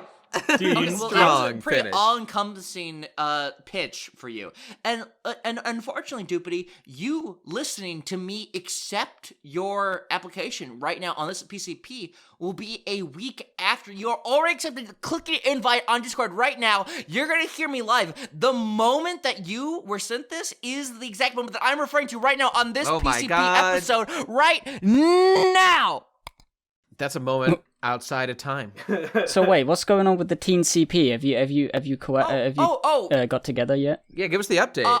Are you retarded, Hippocrit? Yeah. Of course. The Teen CP has contacted me, and we are in a group together called the Teen CP, and we are here. And we're getting more members. We're slowly, accruing more and more teens, and we will record our first episode soon. Munchie, are you gonna go through some horrible eviction when they hit 20 and they are no longer teens? They have to be memory wiped, like Kids Next Door style, to no longer be in the Teen CP. Is this the inevitable fate of all members? Yeah, Munchie's already aged out. No, he's they 18, sent the dude. voicemail saying that I'm well within the age bracket. Yeah, he's 18, so he'll be 19. But then when he hits 20. Okay. That's when I'd be worried. I'd protect my neck and my back. Well, it's like I'll just send off, my second command will then become the new Munchie, and then and just keep going down and down. Okay, like that. fair enough. There must always be a Teen CP. Indeed. There must always be a Munchie. I'm surprised Munchie's still eligible because, as we've all heard firsthand, Munchie does not have a Teen CP, if you catch my drift. As you all know, question mark. Yeah, Tom, I do remember when I showed you my penis. Guys, What the fuck is going on? All right, moving on. How many more do we got? Like six more. All right, Thomas Choco Taco, you got one. Go. Tom's our Taco Choco. Hey, everybody, I just wanted to correct something Nate said last week. Yeah. You actually still can download stuff from Emu Paradise. It's just you have to download an extension called Tamper Monkey and run a script through it. This is pretty easy to set up. You can just Google it. It works fine. I have that on Firespots. See you later. I disavow any kind of illegal activity this man might be engaged in here. I heard that you just need a link, that the emulators are still there. You just need to find, they don't have the direct links to them anymore, so you need to find the direct links elsewhere, like there's a subreddit or something that can get you the links to download them, emulators are legal. Emulators themselves are generally legal. There's some... I'm talking about the ROMs then. I'm talking about the games. Okay. Yeah. But I haven't actually tried it, so I don't know if that. Well, I mean, there's is an how it even works. easier way than that, friend. All you have to do is buy the legally game. purchase them on your Nintendo Switch. Yeah, that's of a course. stupid idea. It doesn't sound. Something doesn't sit right about that to me. You just gotta get in contact with your friend Andy Activision, and he'll hook you up with any game. Andy Activision did a hell of a job with Sekiro, so he you really know what? did. I'm on his side right now. But okay, let's listen up to Lost Tape Archive number 3, Nate.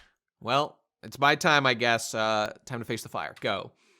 I was blitzing through the cosmos the other day in search of the Holy Blowge. I crashed into a remote aquatic planet called Florida. It extended its watery arms, a wet tape in its clutches. It whispered, "Take me. Take it, my darling. Take it for Nate."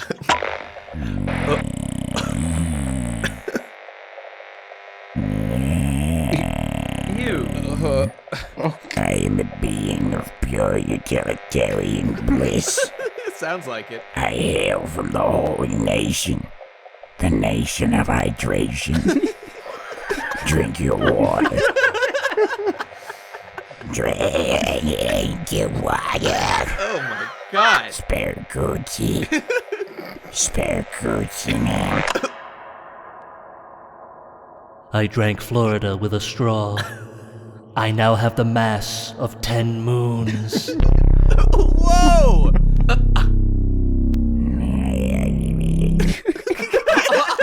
Oh my fucking god. We just Wow. went on a goddamn journey. Incredible. What have we learned? The What have we nation of learned here? hydration. I mean, I think is the canon Drink your lore water. behind these, like, these are our private recordings that this man stumbles upon. We're and like 12 in and I still don't know. I mean, there's lore being unearthed here.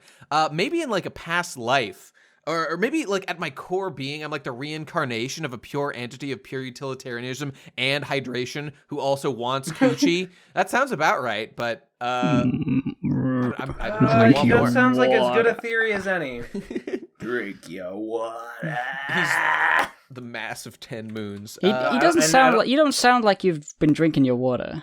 I got Gatorade for my electrolytes with me right now, which is, You mean in that recording? In that recording, you didn't sound. It sounded like you whoever needed a that drink. was. I need my water. I need my water, Peter. That's the problem. The more water you drink, the more you need the next time to quench your thirst. That's true. Best to just avoid it to begin with. Agreed. Are we talking about cutting down carbs? Because believe me, I would love to. That's keto Squidward for you guys. That's keto Squidward. We would never talk about doing such a thing. Keto Squidward, get out of here. Remember that time that Squidward bought canned bread, the least keto food in existence? Nate's died! Yes! I was upset. I boycotted the episode. I drank the Florida and, have a large mass. But okay, let's... Fuck. You need to drink your water, Nate. No, there's no You have to drink your water. Remember when Squidward passed a kidney stone and SpongeBob bought it for 25 cents? I breathed it wrong. But the good news is we got Poo Easy Rectal Cleaner Unit 2148 series is calling in, and let's get into it right now. Go! This is a public service announcement to let you know that you are all shit. My voice modulator is bigger than your voice modulator. You suck balls, especially fat fuck faggot. You can die. Go down to the hole of anuses where you will be pooped on for eternity. Fuck. I made out like half that. He wants to flex his voice modulator. He has the biggest voice modulator of all. Worst voice modulator. I like that because it's so over the top, but I could understand everything you were saying. I want that voice modulator. It's true. I could understand me it too. Yeah, please email me There's your probably voice just modulator. like 6 voice modulators on top of each other.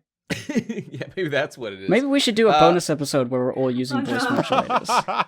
Speaking of bonus happen, episodes, possibly. we recorded one recently.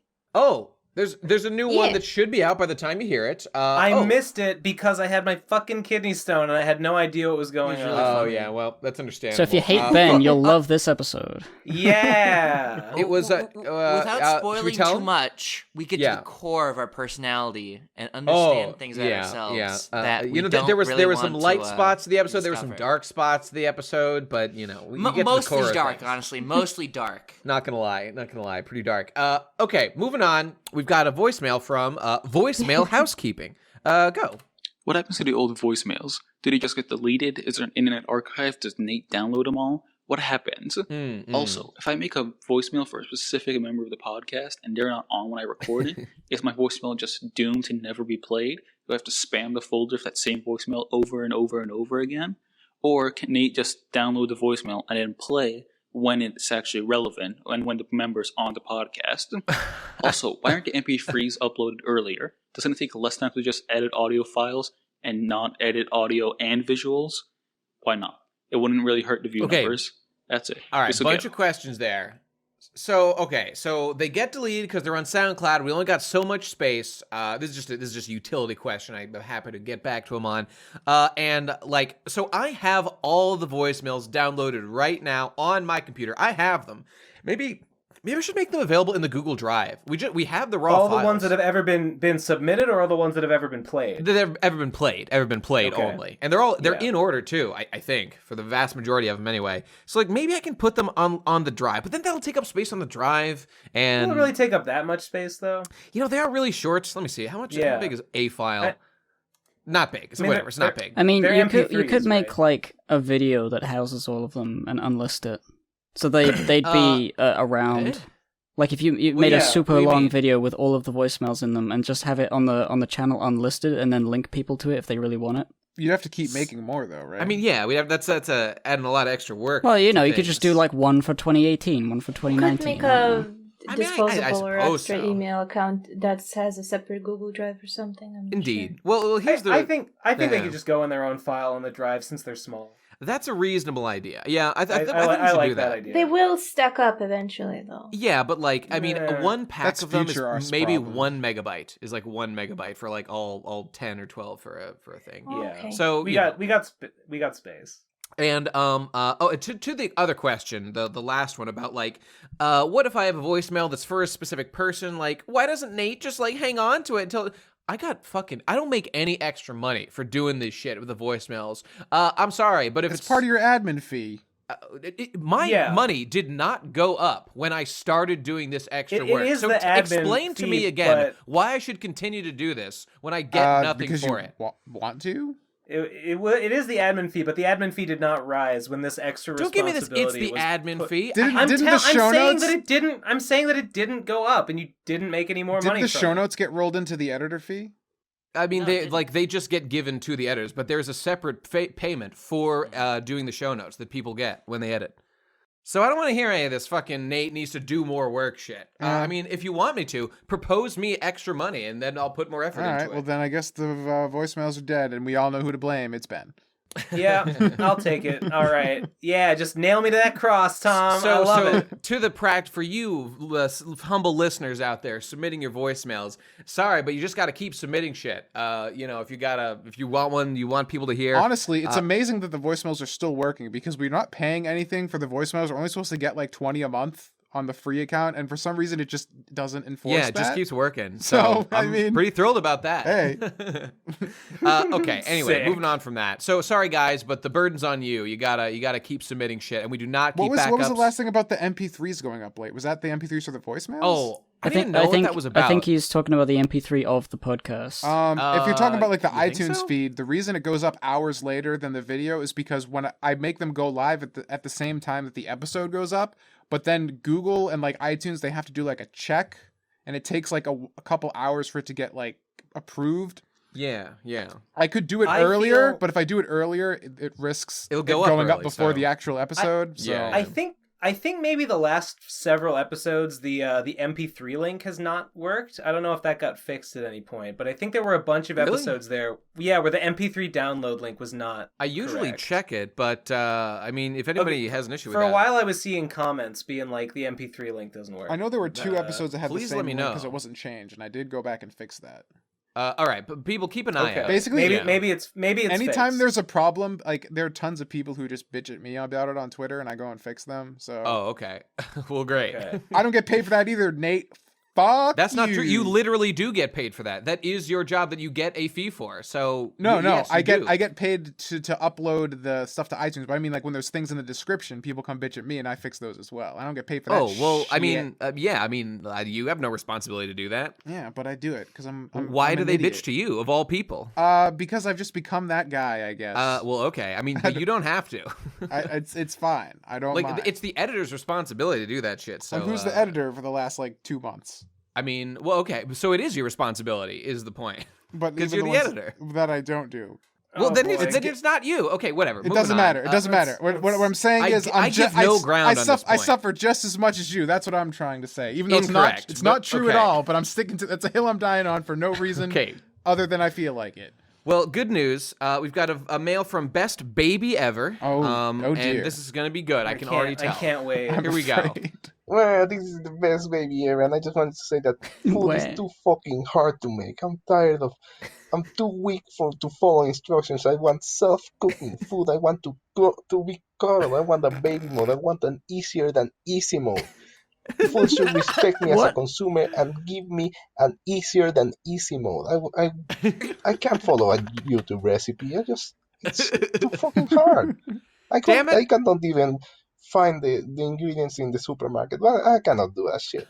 I want a self-cooking This isn't my food. argument. I'm entitled to Easier that. than If I easy pay for my ingredients, I should have a good meal in my hands. This is a straw man. Oh shit! I just shot myself.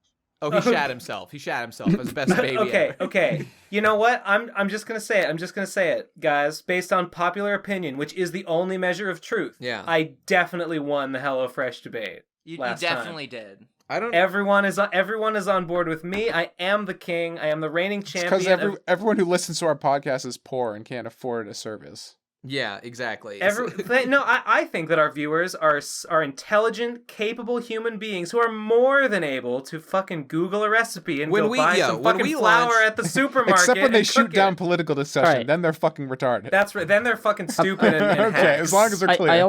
I found listening to that quite interesting, specifically with Nate saying that organizing ingredients and making a meal is like so much of an extra hassle that you can't deal with, and you want to be a baby and spoon fed. That wasn't even my real point. God damn it! No. You were saying words to that effect, right? You're saying that sort of you're phrasing it in a very critical way, but I mean, kind I'm of. just saying you don't want to have to think about it, right? You don't want to have to think about it. Yeah. But then Extra at the work. same time, you are like a calorie counting gain guy that does all of that other stuff that which pertains to food, which is why couldn't you also do that when buying ingredients? Well, okay, but to me that sounds like person, you're carrying 10 stones. Like, what's the big deal? Just carry 11 stones. And I mean, okay, I get it. It's not that much extra work, but you don't want more stones to carry. You want the least amount possible. I mean, I think it's just that you have the capability to regiment yourself in that way already. It's like a skill you already have. You just don't want to apply it to this other thing, which is very similar. I mean, I guess so. I've never been a cooking let's guy. be fair though. If there was something that Nate could just use to just automatically count his calories, he would just do it. It wouldn't do it manually if he didn't have to. That's true. If there was some service I could sign up to that scanned whatever food I ate and just added it, I mean, that'd be fantastic. That'd be that'd be what I want. Just put an implant in your cheek that scans everything that goes in your mouth and automatically fucking counts all the calories. That'd be great. That being said, though, you kind of want to the point of some of the point of counting calories is to not choose the things that are bad because they're going to be bad. So there's a little bit of it'd be by the time the food hits your lips, it's kind of too late sometimes. But the thing about cooking for yourself is that it's modular in that you can tune it to be whatever you want it to be. I've been using Arlo's crust recipe, and I've been making a lot of keto pizzas lately. I want to get I know exactly what goes in them. You have too? I have no. I want to get in on it. It sounds good. It's great. I made a pesto with I made a pesto pizza with tomatoes and onions a while ago. I ate that, and then the other day I made one with salami, onion, mushroom, and more sliced tomatoes with a red sauce. It was really good. It's really delicious. It's really great. But the point is, I know exactly what goes in them, and I can make exactly how much I want, and I can do if I want to not cook for a while, I can just make a much bigger one, and it's convenient. I find it more convenient, than getting that. Even if HelloFresh was okay, we'll deliver 3 meals a day to you for every day for the rest of your life. It's you'd still have to cook each one of them individually. And da da da da. I gotcha. The only thing is, I've never operated that way in my life, where I've even when I was at my best calorie counting and most regimented with my diet and all that stuff, counting every single day and counting every calorie I ate and stuff. Even then, I would I had like designated meals that were just designed to meet the macronutrient goals of the day, and that was by far the most important thing. I just don't think in a modular way when it comes to cooking. I mean, maybe I should. That would be better. But like I've always been like ingredient, like calorie first, and then everything else is far secondary. And so I just like found, recipes that allow me to, mix those calories in a, palatable way for the day or whatever. Oh, okay. So I just a different way of thinking. Yeah, but you can't do that with HelloFresh though. You get whatever they send you. That's true. Those are slightly incompatible. I hate this topic more than life itself because I have such a non-point, but I'm forced to play devil's advocate about it all the time. I don't recommend HelloFresh. I think it could be good if the things that we've talked about on the podcast seem like they're attractive to you. I don't think that if someone came to me and said, I want to learn how to cook, I would not say, get HelloFresh. I wouldn't say that. I will say that I enjoyed HelloFresh because with stuff like that, when like Nate, you've never like branched out or tried to have that creative spark and learn new recipes on your own. The most appealing thing about HelloFresh is that it forces you into these boxes that they have like meticulously made to be fast and easy. And even though it's easy in the sense that it's not hard to do, it will still help you branch out because they're varied meals and they have various different ways that you can prepare it with various different, cuisines and genres of food. So the point of HelloFresh in my eyes was to be a bomb in a way, a bomb that would go off in my fridge. If I did not cook HelloFresh, well then that was wasted money. And I didn't want to waste money, buying HelloFresh and then just not even cooking it. So the purpose of it was to force myself to do things that I would not normally do. That was the benefit for me. That was probably the sole benefit. And after I was like, okay, you know what? Yeah. I feel good that I've branched out. I don't need to do this anymore because I just want to do these things because I've realized that they're not that hard to do and I can do them reliably on my own. That's the point. That's the only goodwill I have towards HelloFresh is that it's easy and it forces you to do stuff that you would not normally do. That's the convenience and that's the service that I want. I don't think that it's the best thing that you could do with your money. It's not economical. All right, it's not the best thing you could do for the price. I think we get the point. We've heard this before. Not to rush you, I just want to say that you and me, we're not that different, Ben. We're not that different. I hate being on the other side of this argument. I don't like lines in the sand. I agree. I just wanted to say that I won and I beat you. Okay, that's fine. I have the mind. I have the mind of a child. Is my point. But let's move on. To Chillin' Chocolate. Chillin' Chocolate has a message for us. Let me see. Okay, we got 2 left. Okay, and. Oh shit, I'm in the wrong chat. I don't want to meme this one up with a bunch of bullshit. Okay, here we go. All right, Chillin'. Wow us, impress us, go. Hey guys, sorry I haven't made a voicemail in a while. Ever since Redacted. He killed me and Hide the Podcast robot sucked out my spine. I've been rotting in hell since it turns out being a PC patron is enough to damn your soul for eternity? Talking to Mage's dad was fun, but I wish that I could watch something other than filler episodes of Fairy Tail. Speaking of which, turns out that the boys down here will give me a month of Crunchyroll for everyone I can get to patron. So let me sneak you disgusting normie swine some of the delicious content you're missing out on from the bonus episodes, 17 specifically. So go to tinyurl.com/PCP voicemail, no capitals, no spaces, and just drink in or eat. Oh, the beauty. Well, episode 9 is starting again, so see you later. Wait, what was the URL? What was that link to? I think it was Tiny. Also, please let me join the Teen CP. Ooh. Okay, well, add me on Discord and you're in, buddy. You're in. By the way, this is really weird that I'm like letting people in because it's someone else. It's the Teen CP's like his podcast. But you know what? You're in. Just Discord me. Wait. tinyurl. Did anyone catch it? Wait. Okay, I click on this link. No I think I got it. It's this tinyurl.com/PCP voicemail. Oh! Delete it! Oh, that's no good. Okay, deleting this. Okay. No, what are you talking about? It's great. Link in the show notes, ladies and gentlemen. Go click link on in the show notes. I got a hack for you. Delete that, and then I'll post it. And then I'll post it better. Okay. I got a life hack. Delete that. All right, I'm deleting it. All right, there we go. It's fine. I don't know what you're talking about. Okay, fantastic. Okay, yeah, everyone, it's great. Go click on that link. Enjoy yourself. No, it was really good. Yum. I'm getting hungry, if you know what I'm trying to say. That's a Yum brand if ever I've seen one. Okay. Last voicemail. Let's get to it. We've got previously on Riddle My Ass Batman. Yes. Oh shit. I've been waiting for this all week. And here we go. Commence. Previously on Riddle My Ass Batman, Munchie crashed the Batmobile through the wall, shot Batman in the eye. Batman gave Munchie a stern talking to.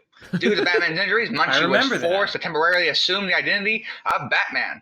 Munchie bested the Riddler with a single word, suicide. From that, he deduced it was Tom Oliver, the PCP's resident suicide boy. Mm-hmm. Now, along with Ben, Nate, Munchie, Dabu, and Mage, Tom Oliver is safe. This just in. We regret to inform you that there will be no new PCP Riddle My Ass Batman this week. But for the time of next week, there will be a real humdinger, I assure you. Now, tune in next time to find out.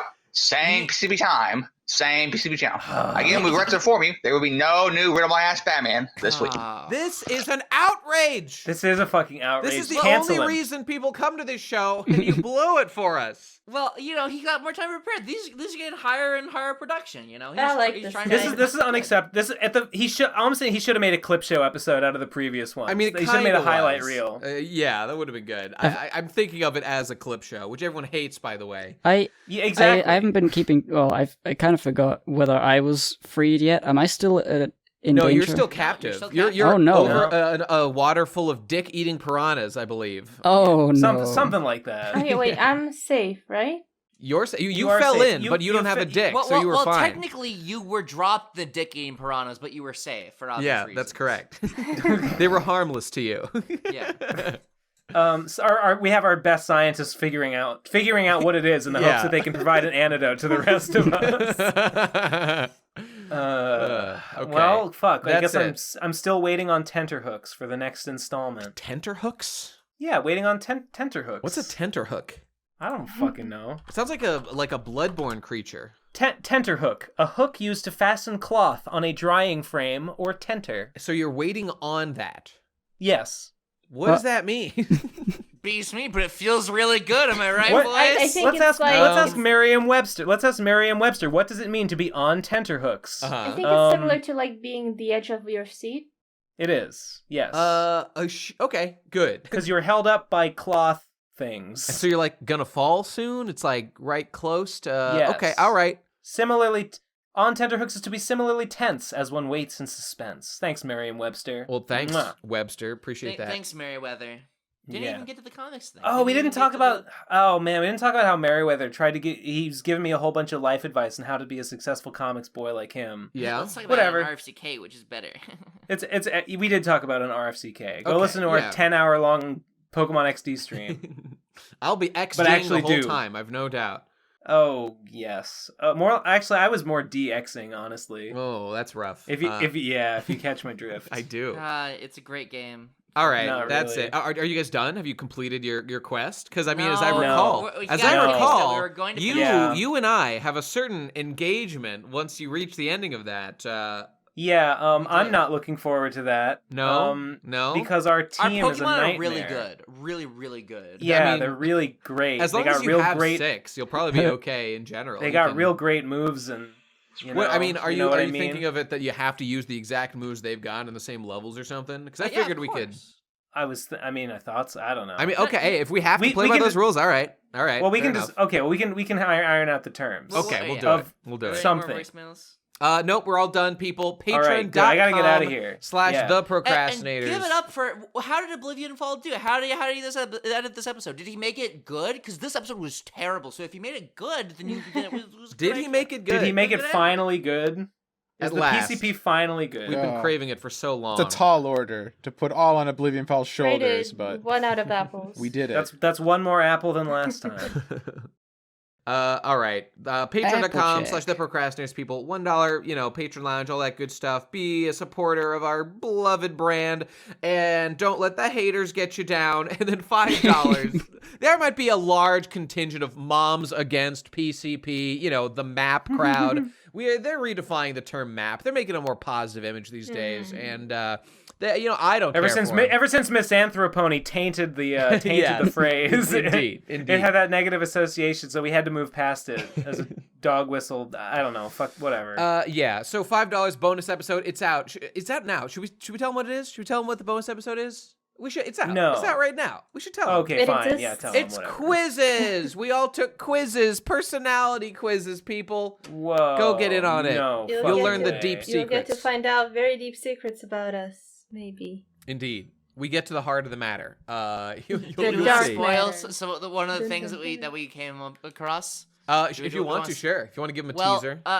We finally found what Wait, pause. Hold on. We have a dedicated editor now. Can't we just make them bring back the previews we used to have when we cared more? Remember we used to do that? We can do that. Should we do that? Yes. That takes a while, is all I'm saying. Well, you know what? This episode won't be, that episode won't be edited, I think, by the time he's editing this, so it might not exist yet. Okay, that one's a maybe, but in the future, we definitely can do those sorts of things. Like next episode, we could definitely do that, a preview in that one or something. It's true. So, okay, good thought. Good point. Okay, well, that being said, at TP Crastinators on Twitter for more updates and things. And that's it. Editor contest in the bag. Oblivion Fall. Confirmed for Brawl. Yes, finally we did it. Congratulations, and thanks everyone who submitted. We really appreciate everyone. Congratulations. We appreciate you. I'm gonna put together a little thing to show my appreciation, showing off all your hard work, and thanks again. Good man. Great stuff. We have a lot of really talented fans. Absolutely true, and we could have used most of you. And you would have been great. So keep it up, people. Hope you used it and you channel the positive vibes and keep making your own shit. So good luck, everybody. And we'll see you next week. Bye. Bye. Yeah. I'm supposed to